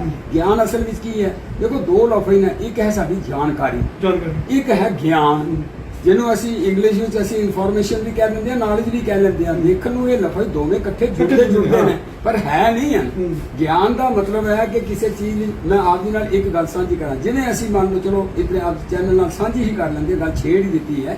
ਹੁਣ ਗਿਆਨ ਕੀ ਹੈ ਤੇ ਜਾਣਕਾਰੀ ਕੀ ਹੈ? ਜਾਣਕਾਰੀ ਹੈ ਇੱਕ ਐਕਸੀਡੈਂਟ ਹੋ ਜਾਂਦਾ ਗੁਰੂ ਪਿਆਰਿਓ, ਜਦੋਂ ਐਕਸੀਡੈਂਟ ਹੋ ਜਾਂਦਾ ਸਾਨੂੰ ਇਹ ਖਬਰ ਆ ਜਾਂਦੀ ਹੈ ਕਿ ਉੱਥੇ ਐਕਸੀਡੈਂਟ ਹੋ ਗਿਆ, 4 ਬੰਦੇ ਮਰ ਗਏ ਨੇ। ਇਹ ਤੇ ਸਾਡੀ ਜਾਣਕਾਰੀ ਸਾਡੇ ਤੱਕ ਆ ਗਈ। ਪਰ ਜਦੋਂ ਗਿਆਨ ਕੀ ਹੈ? ਗਿਆਨ ਸਾਨੂੰ ਉਹ ਹੋਏਗਾ ਕਿ ਇਹ ਐਕਸੀਡੈਂਟ ਹੋਣ ਦਾ ਕਾਰਨ ਕੀ ਸੀ। ਉਹ ਕਾਰਨ ਜਿਹੜਾ ਗਿਆਨ ਸਾਡਾ ਬਣੇਗਾ ਕਿ ਅਸਲ ਵਿੱਚ ਕਾਰਨ ਕੀ ਸੀ ਜਿਹਦਾ ਐਕਸੀਡੈਂਟ ਹੋਇਆ, ਜਿਹਦੀ ਮੌਤ ਹੋਈ, ਗਲਤੀ ਉਸ ਦੀ ਸੀ, ਉਹਦਾ ਹੱਲ ਕੀ ਹੈ? ਜਿਵੇਂ ਬਾਣੀ ਦਾ ਫਰਮਾਨ ਹੈ, ਗਿਆਨ ਕੀ ਆਈ ਆਂਦੀ ਗਿਆਨ ਕੀ ਆਈ ਆਂਦੀ। ਜਦੋਂ ਗਿਆਨ ਸਾਡੇ ਕੋਲ ਆ ਜਾਏਗਾ। ਹੁਣ ਅੱਜ ਕੱਲ੍ਹ ਦੇ ਹਾਲਾਤ ਜਿਹੜੇ ਮੈਂ ਦੱਸਦੇ ਹਾਂ, ਅਸੀਂ ਆਪ ਜੀ ਨਾਲ ਸਟੇਜ ਤੇ ਸਾਂਝੀ ਕਰ ਦਿੰਦੇ। ਇੱਕ ਵਾਰੀ ਜੋ ਸਟੇਜ ਦੇ ਉੱਤੇ ਬੈਠਾ, ਸਕੱਤਰ ਬੈਠਾ ਹੋਇਆ, ਗੁਰੂ ਦੀ ਸ਼ਬਦ ਦੀ ਵਿਚਾਰ ਕਰਦਾ, ਗੁਰਦੇਵ ਮਾਤਾ, ਗੁਰਦੇਵ ਪਿਤਾ, ਗੁਰਦੇਵ ਸਵਾਮੀ ਪਰਮੇਸ਼ਵਰਾ ਦੀ ਗੱਲ ਕਰਦਾ ਤੇ ਫਿਰ ਅਰਥ ਕਰਕੇ ਸੰਗਤ ਨੂੰ ਸਮਝਾ ਰਿਹਾ। ਆਪ ਉਸ ਨੂੰ ਗੁਰੂ ਗ੍ਰੰਥ ਸਾਹਿਬ, ਮੈਨੂੰ ਨਹੀਂ ਲੱਗਦਾ ਕਿ ਜਪਜੀ ਸਾਹਿਬ ਦੇ ਵੀ ਅਰਥ ਉਸ ਨੂੰ ਆਉਂਦੇ ਹੋਣ, ਪਰ ਬਾਣੀ ਉਹਨੇ ਕਿਤੇ ਨਾ ਕਿਤੇ ਮੋਬਾਈਲਾਂ ਤੋਂ ਸੁਣ ਲਈ, ਕਿਤੇ ਟੀਵੀ ਤੋਂ ਸੁਣ ਲਈ, ਪਤਾ ਨਹੀਂ ਕਿੱਥੋਂ ਉਹਨੇ ਸੁਣ ਲਈ। ਤੇ ਉਹ ਕਹਿੰਦਾ ਜੀ ਗੁਰੂ ਸਾਹਿਬਾਂ ਨੇ ਇਹ ਗੱਲ ਕਹੀ ਹੈ ਕਿ ਤੇਰੀ ਮਾਂ ਹੀ ਗੁਰੂ ਹੈ ਤੇ ਤੇਰਾ ਪਿਓ ਹੀ ਗੁਰੂ ਹੈ। ਹੁਣ ਅਰਥ ਦੇ ਉਲਟ ਕਰ ਦਿੱਤਾ, ਭਾਵ-ਅਰਥ ਗੱਲ ਕਰ ਦਿੱਤੇ। ਤੇ ਜਦੋਂ ਉਸ ਮਨੁੱਖ ਨੂੰ ਅਸੀਂ ਬਾਹਰ ਆਣ ਕੇ ਕਿਹਾ, ਭਾਈ ਸਾਹਿਬ ਜੀ, ਜੇ ਤੁਹਾਨੂੰ ਬਾਣੀ ਦੇ ਅਰਥ ਨਹੀਂ ਆਉਂਦੇ ਤੇ ਸੰਗਤਾਂ ਨੂੰ ਨਾ ਸੁਣਾਇਆ ਕਰੋ। ਕਹਿੰਦੇ ਜੀ ਮੈਂ ਬੜੇ ਵੱਡੇ ਵਿਦਵਾਨ ਕੋਲੋਂ ਇਹ ਸੁਣਨ, ਇਹੀ ਅਰਥ ਨੇ। ਤੇ ਹੁਣ ਆਪ ਜੀ ਜਿਨ੍ਹਾਂ ਨੂੰ ਅਰਥ ਆਉਂਦੇ ਨੇ ਉਹ ਦੇਖ ਲਓ ਕਿ ਗੁਰਦੇਵ ਮਾਤਾ, ਗੁਰਦੇਵ ਪਿਤਾ, ਗੁਰਦੇਵ ਸਵਾਮੀ ਪਰਮੇਸ਼ਵਰਾ ਦੇ ਜੋ ਗੁਰੂ ਵਿਚਾਰਧਾਰਾ ਦੇ ਮੁਤਾਬਕ ਜਿਹੜੇ ਅਰਥ ਨੇ ਉਹ ਆਪ ਜੀ ਦੇ ਨਾਲ ਸਾਂਝੇ ਕਰ ਲੈਣ। ਹੁਣ ਉੱਥੇ ਮਾਂ ਪਿਓ ਨੂੰ ਗੁਰੂ ਬਣਾਈ ਜਾਂਦਾ ਪਿਆ, ਜਦ ਸਤਿਗੁਰੂ ਜੀ ਨੇ ਮਾਂ ਤੇ ਪਿਓ, ਗੁਰੂ ਨੂੰ ਹੀ ਮਾਂ ਤੇ ਗੁਰੂ ਨੂੰ ਪਿਓ ਸਮਝਿਆ ਹੋਇਆ। ਇਸ ਵਾਸਤੇ ਜਿਹੜੇ ਥੋੜੇ ਕਿਤੇ ਟੈਲੀਵਿਜ਼ਨ ਤੋਂ ਲੈ ਲੈਂਦੇ ਨੇ, ਕਿਤੇ ਥੋੜੀ ਜਿਹੀ ਗੱਲ ਸਿੱਖ ਕਰਕੇ ਉਹ ਸਾਡੇ ਕੋਲ ਸਟੇਜਾਂ ਤੇ ਆ ਜਾਂਦੇ ਨੇ। ਉਹਨਾਂ ਦਾ ਬੋਲਬਾਲਾ ਇਤਨਾ ਹੈਗਾ, ਚਾਹੇ ਕਿਸੇ ਤਰੀਕੇ ਨਾਲ ਵੀ ਉਹ ਕਮੇਟੀਆਂ ਵਿੱਚ ਵੀ ਆ ਕੇ ਪ੍ਰਬੰਧਕ ਵੀ ਬਣ ਜਾਂਦੇ ਨੇ ਤੇ ਉਹ ਫਿਰ ਲੋਕਾਂ ਨੂੰ ਇਸ ਤਰ੍ਹਾਂ ਦੇ ਗਿਆਨ ਦੇਣਾ ਸ਼ੁਰੂ ਹੋ ਜਾਂਦੇ ਜਿਹਨਾਂ ਦਾ ਗਿਆਨ ਉਹਨਾਂ ਨੂੰ ਹੁੰਦਾ ਨਹੀਂ ਹੈ। ਬਸ ਉਸ ਇੱਕ ਪੰਕਤੀ ਨੂੰ ਲੈ ਕੇ ਜਿਵੇਂ ਅਸੀਂ ਆਪ ਜੀ ਨਾਲ ਇਹ ਸਾਂਝੀ ਕਰ ਲਈਏ, ਗੁਰੂ ਸਾਹਿਬਾਂ ਨੇ ਗੁਰੂ ਗ੍ਰੰਥ ਸਾਹਿਬ ਦੀ ਜਿਹੜੀ ਬਾਣੀ ਲਿਖੀ ਹੈ, ਕਿਉਂਕਿ ਮੈਂ ਇਸ ਦੇ ਨਾਲ ਜ਼ਿਆਦਾ ਜੁੜਿਆ ਹਾਂ ਪੇਸ਼ੇ ਦੇ ਨਾਲ, ਤਾਂ ਕਰਕੇ ਆਪ ਜੀ ਨਾਲ ਸਾਂਝੀ ਕਰਦਾ। ਅਸੀਂ ਗੁਰੂ ਗ੍ਰੰਥ ਸਾਹਿਬ ਨੂੰ ਦੇਖਦੇ ਹਾਂ ਕਿ ਇੱਕ ਰਹਾਉ ਦੀ ਪੰਕਤੀ ਆਉਂਦੀ ਹੈ ਜੀ, ਤੇ ਬਾਕੀ ਰਹਾਉ ਦੀਆਂ ਪੰਕਤੀਆਂ ਜਦੋਂ ਆਪ ਜੀ ਦੇਖੋਗੇ ਸਾਡੇ 4 ਪਦਿਆਂ ਦਾ ਸ਼ਬਦ ਹੋਵੇ, 2 ਪਦਿਆਂ ਦਾ ਹੋਵੇ, 3 ਪਦਿਆਂ ਦਾ ਹੋਵੇ, 5 ਪਦਿਆਂ ਦਾ ਸ਼ਬਦ ਹੋਵੇ, ਇੱਕ ਰਹਾਉ ਦੀ ਜਿਹੜੀ ਪੰਕਤੀ ਆਉਂਦੀ ਹੈ ਉਹ ਕੇਂਦਰੀ ਭਾਵ ਹੁੰਦਾ। ਤੇ ਜਿਹੜੀ ਰਹਾਉ ਦੀ ਪੰਕਤੀ ਦਾ ਅੰਕ ਹਮੇਸ਼ਾ ਆਪ ਜੀ ਦੇਖੋਗੇ ਇੱਕ ਹੀ ਲੱਗਾ ਹੋਵੇਗਾ, ਚਾਹੇ ਉਹ 2 ਪੰਕਤੀਆਂ ਤੋਂ ਬਾਅਦ ਆਵੇਗਾ, 2 ਪਦਿਆਂ ਤੋਂ ਬਾਅਦ ਤੀਸਰਾ ਪਦਾ ਰਹਾਉ ਦਾ ਆਏਗਾ, ਤੇ ਸਤਿਗੁਰੂ ਜੀ ਇੱਕ ਹੀ ਉੱਥੇ ਅੰਕ ਪਹਿਲਾ ਦਿੰਦੇ ਨੇ। ਇਸ ਦਾ ਭਾਵ ਹੈ ਕਿ ਇਹ ਜਿਹੜੀ ਹੈ ਇਹ ਕੇਂਦਰੀ ਭਾਵ ਹੈ ਸਾਡਾ, ਇਸ ਨੂੰ ਲੈ ਕੇ ਚੱਲਣਾ। ਹੁਣ ਉੱਥੇ ਕੀ ਹੈ ਕਿ ਪ੍ਰਮਾਣ ਦਿੱਤੇ ਜਾਂਦੇ ਨੇ, ਬਾਕੀ ਪੰਕਤੀਆਂ ਜਿਹੜੀਆਂ ਪ੍ਰਮਾਣਾਂ ਦੇ ਨਾਲ ਉਸ ਕੇਂਦਰੀ ਭਾਵ ਨੂੰ ਸਿੱਧ ਕੀਤਾ ਜਾਂਦਾ ਹੈ। ਸਤਿਗੁਰਾਂ ਦੀ ਬਾਣੀ ਦਾ ਇਹ ਤਰੀਕਾ ਹੈਗਾ। ਤੇ ਹੁਣ ਜੇ ਅਸੀਂ ਪਹਿਲੀ ਪੰਕਤੀ ਜਾਂ ਦੂਜੀ ਪੰਕਤੀ ਕੋਈ ਕਿਸੇ ਵਿੱਚੋਂ ਚੁੱਕ ਲਈਏ ਤੇ ਉਹਨੂੰ ਅਸੀਂ ਕੇਂਦਰੀ ਭਾਵ ਗੁਰੂ ਦੀ ਵਿਚਾਰਧਾਰਾ ਬਣਾ ਲਈਏ, ਤੇ ਉਹ ਕਈ ਵਾਰੀ ਸਾਨੂੰ ਉਲਟੇ ਪਾਸੇ ਲੈ ਜਾਂਦੀ ਹੈ, ਗੁਰਮਤਿ ਤੋਂ ਬਾਹਰ ਲੈ ਜਾਏਗੀ। ਇਸ ਵਾਸਤੇ ਉਹਨਾਂ ਲੋਕਾਂ ਨੂੰ ਜਿਹੜੇ ਕੇਵਲ ਉਹ ਜਿਹੜੇ ਨਹੀਂ ਗੁਰੂ ਗ੍ਰੰਥ ਸਾਹਿਬ ਦਾ ਬਿਆਨ ਕਰਦੇ, ਤੇ ਕੋਈ ਇੱਕ ਪੰਕਤੀ ਪੜ੍ਹ ਕੇ ਤੇ ਉਸ ਦਾ ਵਿਚਾਰ ਕਰਕੇ ਕਿ ਜਿਸ ਤਰ੍ਹਾਂ ਅਸੀਂ ਕਹਿੰਦੇ ਕਹਿੰਦੇ ਲੈ ਮੁੱਕਰ ਭਾਈ ਲੈ ਕੇ ਮੁੱਕਰ ਜਾਓ ਭਾਈ, ਗੁਰੂ ਸਾਹਿਬ ਲਿਖਦੇ ਨੇ। ਹੁਣ ਸਾਰੀ ਪੰਕਤੀਆਂ ਦੀ ਵਿਚਾਰਧਾਰਾ ਨਹੀਂ, ਤੇ ਅਸੀਂ ਜਦੋਂ ਗੱਡੀਆਂ ਤੇ ਦੇਖਦੇ ਹਾਂ ਗੁਰੂ ਪਿਆਰਿਓ, ਇਹ ਵੀ ਦਾਤ ਤੇਰੀ ਦਾ ਤਾਰ। ਹੁਣ ਗੱਡੀ ਦਿੱਤੀ ਹੈ ਤੇ ਉਹਦਾ ਉਹ ਮੀਨਿੰਗ ਇਹ ਕੱਢਦੇ ਨੇ ਕਿ ਇਹ ਜਿਹੜੀ ਗੱਡੀ ਦਿੱਤੀ ਹੈ ਵਾਹਿਗੁਰੂ ਤੂੰ ਦਿੱਤੀ ਹੈ। ਤੇ ਹੁਣ ਜਦੋਂ ਅਰਥ ਅਸੀਂ ਕਰਾਂਗੇ ਤੇ ਸਾਨੂੰ ਇਹ ਪਤਾ ਲੱਗੇਗਾ ਕਿ ਤੇ ਦੁੱਖ ਭੂਖ ਸਦਮਾਰ ਇਹ ਵੀ ਦਾਤ ਤੇਰੀ ਦਾ ਤਾਰ। ਤੇ ਇੱਥੇ ਹੁਣ ਉਸ ਪਾਸੇ ਤੇ ਜਾਂਦੇ ਨਹੀਂ, ਉਹਨਾਂ ਆਪਣੇ ਮਤਲਬ ਦੀ ਪੰਕਤੀ ਲੈ ਕੇ ਗੱਡੀਆਂ ਤੇ ਵੀ ਲਿਖਾ ਦਿੱਤੀ, ਬਹੁਤੀ ਜਗ੍ਹਾ ਅਸੀਂ ਲਿਖੀ ਦਿੰਦੀ ਆ। ਕਾਰਨ ਇਹੀ ਹੈ ਕਿ ਗਿਆਨ ਵੀ ਹੋਣਾ ਗਾਵਾ ਗੀਤ ਤੇ ਭੁੱਖੇ ਮੁੱਲਾਂ ਕਰੀ ਨਸੀਬ, ਆਪਣੀ ਚੌਧਰ ਨੂੰ ਬਣਾਉਣ ਵਾਸਤੇ, ਉੱਚਾ ਕਰਨ ਵਾਸਤੇ, ਆਪਣੀ ਪੂਜਾ ਨੂੰ ਕਰਾਉਣ ਵਾਸਤੇ, ਆਪਣੇ ਨਾਲ ਦੁਨੀਆ ਨੂੰ ਜੋੜਨ ਵਾਸਤੇ ਇਹ ਸਮਝਦੇ ਨੇ ਕਿ ਬਈ ਅਸੀਂ ਵੀ ਕੋਈ ਧਾਰਮਿਕ ਲੋਕ ਹਾਂ, ਅਸੀਂ ਵੀ ਗੁਰੂ ਗ੍ਰੰਥ ਸਾਹਿਬ ਦਾ ਗਿਆਨ ਕਰਦੇ ਹਾਂ। ਕਮਜ਼ੋਰੀ ਸਾਡੀ ਜ਼ਿਆਦਾ ਇੱਥੇ ਹੈ। ਤੇ ਮੈਂ ਤਾਂ ਇਹੀ ਬੇਨਤੀ ਕਰਾਂਗਾ ਕਿ ਜਿਤਨੀ ਵੀ ਹੈ ਗੁਰੂ ਗ੍ਰੰਥ ਸਾਹਿਬ ਜੀ ਦਾ ਅਧਿਐਨ ਕਰੋ, ਬਾਣੀ ਜ਼ਿਆਦਾ ਤੋਂ ਜ਼ਿਆਦਾ ਪੜ੍ਹੋ, ਬੱਚਿਆਂ ਨੂੰ ਪੰਜਾਬੀ ਪੜ੍ਹਾਓ। ਪੰਜਾਬੀ ਤੋਂ ਬਗੈਰ ਜਿਹੜਾ ਹੈ ਗੁਰੂ ਗ੍ਰੰਥ ਸਾਹਿਬ ਦਾ ਅਧਿਐਨ ਨਹੀਂ ਹੋ ਸਕਦਾ। ਅਸੀਂ ਕਿਤੇ ਵੀ ਕੋਈ ਗੱਲ ਕਰ ਲਈਏ ਨਾ ਗੁਰੂ ਗ੍ਰੰਥ ਸਾਹਿਬ ਦਾ, ਅੱਜ ਅੰਗਰੇਜ਼ੀ ਵਿੱਚ ਵੀ ਟ੍ਰਾਂਸਲੇਸ਼ਨ ਹੋ ਰਹੇ ਨੇ। ਮੈਂ ਕੱਲ ਵੀ ਸਟੇਜ ਤੇ ਗੱਲ ਕਰ ਰਿਹਾ ਸਾਂ, ਮੈਂ ਕਿਹਾ ਬੜੇ ਆਪ ਜੀ ਪੜ੍ਹੇ ਲਿਖੇ ਹੋ, ਸਾਨੂੰ ਇਹ ਦੇਖ ਲਿਆ ਮੋਲ ਲਿਆ ਧਰਤੀ, ਮੋਲ ਲਿਆ ਆਕਾਸ਼, ਧਾਗਾ ਮੋਲ ਲਿਆ ਤੁਮ ਪ੍ਰਕਾਸ਼। ਇਹ ਜਿਹੜਾ ਸ਼ਬਦ ਆ ਮੋਲ ਲਿਆ ਦਾ ਅਰਥ ਇੰਗਲਿਸ਼ ਵਿੱਚ ਕੋਈ ਕਰਕੇ ਦੱਸ ਦਿਓ। ਗੁਰੂ ਪਿਆਰਿਓ, ਅਸੀਂ ਸੀਐਚ ਨਾਲ ਕੈਮਿਸਟਰੀ ਵੀ ਲਿਖ ਲੈਂਦੇ ਆ, ਤੇ ਸੀਐਚ ਨਾਲ ਅਸੀਂ ਚੌਧਰੀ ਵੀ ਲਿਖ ਲੈਂਦੇ ਆ, ਠੀਕ ਹੈ। ਇਸ ਵਾਸਤੇ ਉਹ ਭਾਸ਼ਾ ਦੇ ਅੱਖਰ ਪੂਰੇ ਨਹੀਂ, ਅਸੀਂ ਪੰਜਾਬੀ ਪੜ੍ਹੀਏ, ਸਾਡੀ ਇਹ ਭਾਸ਼ਾ ਪੂਰੀ ਕੰਪਲੀਟ ਭਾਸ਼ਾ। ਤੇ ਗੁਰੂ ਗ੍ਰੰਥ ਸਾਹਿਬ ਦਾ ਅਧਿਐਨ ਵੀ ਸਾਡਾ ਇਸੇ ਵਿੱਚ ਹੋ ਸਕਦਾ, ਤੇ ਗੁਰੂ ਗ੍ਰੰਥ ਸਾਹਿਬ ਦੀ ਵਿਚਾਰਧਾਰਾ ਨਾਲ ਅਸੀਂ ਤਾਂ ਹੀ ਚੱਲ ਸਕਦੇ ਹਾਂ ਜੇ ਗੁਰੂ ਗ੍ਰੰਥ ਸਾਹਿਬ ਇੱਕ ਓੰਕਾਰ ਤੋਂ ਲੈ ਕੇ 18, 10, 20 ਤੱਕ ਅਸੀਂ ਉਸ ਦਾ ਗਿਆਨ ਰੱਖੀਏ, ਤੇ ਫਿਰ ਅਸੀਂ ਅੱਗੇ ਆਈਏ। ਤੇ ਗੱਲ ਜਿਵੇਂ ਤੁਸੀਂ ਕੀਤੀ ਸੀ ਕਿ ਡਾਕਟਰ ਤੋਂ ਬਗੈਰ ਕੋਈ ਪੜ੍ਹਾਈ ਕੰਪਲੀਟ ਕਰਕੇ ਇੱਕ ਇੰਜੀਨੀਅਰ ਨੂੰ ਤੇ ਇੱਕ ਡਾਕਟਰ ਨੂੰ ਦੋਵਾਂ ਨੂੰ ਬਿਠਾ ਲਵੋ ਤੇ ਉਹਨਾਂ ਦਾ ਕੰਪੈਰੀਜ਼ਨ ਤੁਸੀਂ ਕਰਨਾ ਸ਼ੁਰੂ, ਉਹਨਾਂ ਕੋਲ ਤੁਸੀਂ ਇੰਟਰਵਿਊ ਕੋਈ ਲਵੋ ਤੇ ਉਹ ਨਹੀਂ ਤੁਸੀਂ ਲੈ ਸਕਦੇ। ਦੋਵਾਂ ਡਾਕਟਰਾਂ ਨੂੰ ਹੀ ਬਿਠਾ ਕੇ ਲੈ ਜਾ ਸਕਦਾ, ਉਹਦਾ ਤਜਰਬਾ ਕਿਤਨਾ, ਉਹਦਾ ਤਜਰਬਾ ਕਿੰਨਾ। ਇਸ ਵਾਸਤੇ ਉਹ ਲੋਕੀ ਜਿਹੜੇ ਨੇ ਸਿਆਸਤ ਵਿੱਚ ਵੀ ਰਹਿੰਦੇ ਨੇ, ਕਈ ਅਸੀਂ ਦੇਖੇ ਨੇ ਬਹੁਤ ਜ਼ਿਆਦਾ ਸਿਆਸਤ ਵਿੱਚ, ਪਰ ਕੋਈ ਬੰਦੀਆਂ ਗੁਰੂ ਗ੍ਰੰਥ ਸਾਹਿਬ ਦੀਆਂ ਲੈ ਕੇ ਸਟੇਜਾਂ ਦੇ ਉੱਤੇ ਵੀ ਉਹ ਮਾਹਿਰ ਹੋ ਜਾਂਦੇ ਨੇ ਕਿ ਬਾਕੀ ਸਾਨੂੰ ਵੀ ਬਹੁਤ ਵੱਡੀ ਬਾਣੀ ਆਉਂਦੀ ਹੈ, ਅਸਲ ਵਿੱਚ ਉਹਨਾਂ ਦੇ ਕੋਲ ਹੁੰਦਾ ਨਹੀਂ ਗਿਆਨ। ਇਸ ਵਾਸਤੇ ਅਸੀਂ ਕਈ ਵਾਰੀ ਕੁਰਾਈ ਵੀ ਪੈ ਜਾਂਦੇ ਹਾਂ। ਸਟੇਜ ਤੋਂ ਜੋ ਬੋਲਿਆ ਜਾਂਦਾ ਉਹ ਸੰਗਤਾਂ ਦੇ ਜ਼ਿਆਦਾ ਪ੍ਰਭਾਵ ਪੈਂਦਾ। ਸੰਗਤਾਂ ਨੂੰ ਕੀ ਤੁਹਾਨੂੰ 2 ਮਿੰਟ ਦਾ ਸਵਾਲ ਹੈ, ਇਹੀ ਪੂਰਾ ਬਣ ਜਵਾਬ ਦੇ ਦਿਓ ਕਿ ਸੰਗਤਾਂ ਨੂੰ ਇਹਦੀ ਸੰਸਥਾਵਾਂ ਇਹਦੇ ਡੇਰੇ ਨਾਲ ਜੁੜਨਾ ਚਾਹੀਦਾ ਕਿ ਨਹੀਂ? ਹਾਂ, ਮੈਂ ਇਹ ਗੱਲ ਕਿ ਕਦੇ ਵੀ ਸਾਨੂੰ ਜੁੜਨਾ ਤੇ ਨਾ ਜੁੜਨਾ, ਕੁਝ ਮਨੁੱਖ ਐਸੇ ਨੇ ਕਿ ਜਿਨ੍ਹਾਂ ਨੂੰ ਗਿਆਨ ਨਹੀਂ ਤੇ ਜੁੜ ਜਾਂਦੇ ਨੇ। ਅਸੀਂ ਤਾਂ ਇਹ ਬੇਨਤੀ ਕਰਾਂਗੇ ਕਿ ਗੁਰੂ ਗ੍ਰੰਥ ਸਾਹਿਬ ਦੇ ਅਧਿਐਨ ਕਰੋ ਤੁਸੀਂ, ਤੇ ਉਹਦੇ ਨਾਲ ਸਾਨੂੰ ਸਮਝ ਆ ਜਾਏਗੀ। ਤੇ ਜਿਹੜੇ ਨਹੀਂ ਵੀ ਕਰਦੇ ਨਾ, ਤੇ ਗੁਰੂ ਗ੍ਰੰਥ ਸਾਹਿਬ ਦੀ ਵਿਚਾਰਧਾਰਾ ਆਪ ਜੀ ਨਾਲ ਮੈਂ ਇਸ ਚੈਨਲ ਦੇ ਤਹਿਤ ਇਹ ਸਿਧਾਂਤ ਦੀ ਗੱਲ ਕਰ ਦੇਵਾਂ ਆਪ ਨਾਲ ਕਿ ਸਾਨੂੰ ਇਹੋ ਜਿਹੇ ਕਦੇ ਵੀ ਕਿਸੇ ਸੰਸਥਾ ਨਾਲ ਨਹੀਂ ਜੁੜਨਾ ਚਾਹੀਦਾ ਜਿਹੜਾ ਸਾਨੂੰ ਸ਼ਬਦ ਗੁਰੂ ਤੋਂ ਦੂਰ ਲੈ ਜਾ ਰਿਹਾ ਹੋਵੇ। ਸੋ ਇਹ ਸਨ ਮਾਸਟਰ ਪਰਮਜੀਤ ਸਿੰਘ ਜੀ ਤੇ ਸਰਦਾਰ ਅਮਰ ਸਿੰਘ ਜੀ, ਜਿਨ੍ਹਾਂ ਨਾਲ ਗੱਲਬਾਤ ਕੀਤੀ। ਦੋਨੋਂ ਪ੍ਰਚਾਰਕ ਨੇ ਵੀਰ। ਆਪਾਂ ਕਿਸੇ ਬੱਚੇ ਨੂੰ ਕਿਸੇ ਮੁਕਾਮ ਤੇ ਪਹੁੰਚਾਉਣਾ ਹੋਵੇ ਤੇ ਉਹਨੂੰ ਪੜ੍ਹਾਈ ਕਰਾਉਂਦੇ, ਸਟੱਡੀ ਕਰਾਉਂਦੇ ਹਾਂ। ਪ੍ਰਮਾਣ ਕਰਨਾ ਸਾਡੀ ਕੌਮ 'ਚ ਬਹੁਤ ਸਾਰੇ ਸਾਡੇ ਜੰਮੂ ਕਸ਼ਮੀਰ ਵਿੱਚ ਹੈਗੇ ਨੇ ਜਿਨ੍ਹਾਂ ਨੇ ਕੋਈ ਤਿਆਰੀ ਨਹੀਂ, ਬਸ ਫੋਨ ਫੜਿਆ, 2-4 ਗੱਲਾਂ ਇੱਧਰ ਸਿੱਖੀਆਂ, ਜਿਵੇਂ ਸਰਦਾਰ ਅਮਰ ਸਿੰਘ ਦੀ ਗੱਲ ਕੀਤੀ ਹੈ, ਤੇ ਉਹ ਸਾਡੀ ਕੌਮ ਦੇ ਪ੍ਰਚਾਰਕ ਬਣ ਗਏ। ਡਾਕਟਰ ਪੜ੍ਹਿਆ ਲਿਖਿਆ ਨਾ ਹੋਵੇਗਾ ਤਾਂ ਮਰੀਜ਼ ਉਹ ਬਿਮਾਰ ਹੋਣਗੇ, ਸੋ ਠੀਕ ਨਹੀਂ ਹੋਣਗੇ, ਮਰ ਜਾਣਗੇ, ਉਹਨਾਂ ਦੀ ਮੌਤ ਹੋ ਜਾਏਗੀ, ਸਗੋਂ ਰੋਗ ਲੱਗੇਗਾ, ਰੋਗ ਖਤਮ ਨਹੀਂ ਹੋਏਗਾ। ਅੱਜ ਸਾਡੇ ਹਾਲਾਤ ਕੌਮੀ ਤੌਰ 'ਤੇ ਇੱਦਾਂ ਹੀ ਬਣੇ ਨੇ, ਕੋਈ ਕਿਸੇ ਰੋਕਣ ਵਾਲਾ ਨਹੀਂ। ਸ਼੍ਰੋਮਣੀ ਗੁਰਦੁਆਰਾ ਪ੍ਰਬੰਧਕ ਕਮੇਟੀ ਉਹ ਵੀ ਇਸ ਵੱਲੋਂ ਸੁੱਤੀ ਹੋਈ ਹੈ। ਉਹਨਾਂ ਦੇ ਬਹੁਤ ਸਾਰੇ ਆਪਣੇ ਪ੍ਰਚਾਰਕ ਵੀ ਜਿਹੜੇ ਨੇ ਉਹ ਇਸੇ ਵਿਚਾਰਧਾਰਾ ਨਾਲ ਹੀ ਸਹਿਮਤ ਪ੍ਰਚਾਰ ਕਰੀ ਜਾਂਦੇ ਨੇ। ਉਹਨਾਂ ਦੀ ਸਟੇਟ ਉੱਪਰ ਵੀ ਬੜਾ ਕੁਫਰ ਕਈ ਵਾਰ ਤੋਲਿਆ ਜਾਂਦਾ, ਗੁਰਮਤਿ ਸਿਧਾਂਤ ਤੋਂ ਜਿਹੜੇ ਗੁਰਬਾਣੀ ਦੇ ਭਾਵ ਅਰਥ ਨੇ ਬੜੇ ਗਲਤ ਕੀਤੇ ਜਾਂਦੇ ਨੇ। ਤਾਂ ਇਸ ਵਿੱਚ ਸ਼੍ਰੋਮਣੀ ਕਮੇਟੀ ਨੂੰ ਜਾਗਣ ਦੀ ਲੋੜ ਹੈ, ਸ਼੍ਰੀ ਅਕਾਲ ਤਖਤ ਸਾਹਿਬ ਨੂੰ ਲੋੜ ਹੈ। ਜਿਵੇਂ ਇਹਨਾਂ ਨੇ ਗੱਲ ਕੀਤੀ ਸੀ ਵੀ ਗੁਰਕਬਾਲ ਸਿੰਘ ਦੀ ਜਨ ਨਾਨਕ ਸਰ ਡੇਰੇ ਦੀ ਗੱਲ ਕੀਤੀ ਸੀ ਵੀ ਉਹਨਾਂ ਨੇ ਆਪਣੀ ਟਿਕਟਾਂ ਰੱਖੀਆਂ, ਖੁੰਡੀਆਂ ਰੱਖੀਆਂ। ਮੈਂ ਇੱਕ ਗੱਲ ਹੋਰ ਵੀ ਕਹਿ ਦੇਵਾਂ, ਗੁਰੂ ਸਾਹਿਬ ਦੀ ਜਿਹੜੀ ਨਿਸ਼ਾਨੀਆਂ ਉਹ ਸਾਹਮਣੇ ਰੱਖਣੀਆਂ ਜ਼ਰੂਰੀ, ਚੰਗੀ ਗੱਲ ਹੈ, ਪਰ ਉਹਨਾਂ ਨੂੰ ਮੱਥਾ ਟਿਕਾਉਣਾ ਤੇ ਮੱਥਾ ਟੇਕਣਾ ਦੋਨੋਂ ਹੀ ਗਲਤ ਨੇ। ਸੋ ਇਹਨਾਂ ਦਾ ਸਿੰਘਾਂ ਟੀਵੀ ਉੱਪਰ ਇਹਨਾਂ ਦਾ ਬਹੁਤ ਬਹੁਤ ਧੰਨਵਾਦ, ਦੋਵਾਂ ਵੀਰਾਂ ਸਮਾਂ ਕੱਢਿਆ। ਅੱਗੇ ਤੋਂ ਜਦੋਂ ਅਸੀਂ ਯਾਦ ਕਰਾਂਗੇ ਫਿਰ ਇਹ ਦੁਆਰਾ ਇਹਨਾਂ ਦੀ ਗੱਲਬਾਤ ਇਹਨਾਂ ਨਾਲ ਗੱਲ ਕਰਾਂਗੇ, ਤੁਹਾਡੇ ਰੂਬਰੂ ਕਰਾਂਗੇ। ਤਦੋਂ ਤੱਕ ਦਿਓ ਇਜਾਜ਼ਤ, ਜਦੋਂ ਤੱਕ ਅਸੀਂ ਨਵੇਂ ਤੋਂ ਨਵਾਂ ਚਿਹਰਾ ਤੇ ਨਵੇਂ ਤੋਂ ਨਵਾਂ ਮੁੱਦਾ ਲੈ ਕੇ ਹਾਜ਼ਰ ਹੁੰਦੇ ਹਾਂ। ਰਿਪੋਰਟਰ ਪੁਸ਼ਪਿੰਦਰ ਸਿੰਘ ਜੰਮੂ। ਵਾਹਿਗੁਰੂ ਜੀ ਕਾ ਖਾਲਸਾ, ਵਾਹਿਗੁਰੂ ਜੀ ਕੀ ਫਤਿਹ।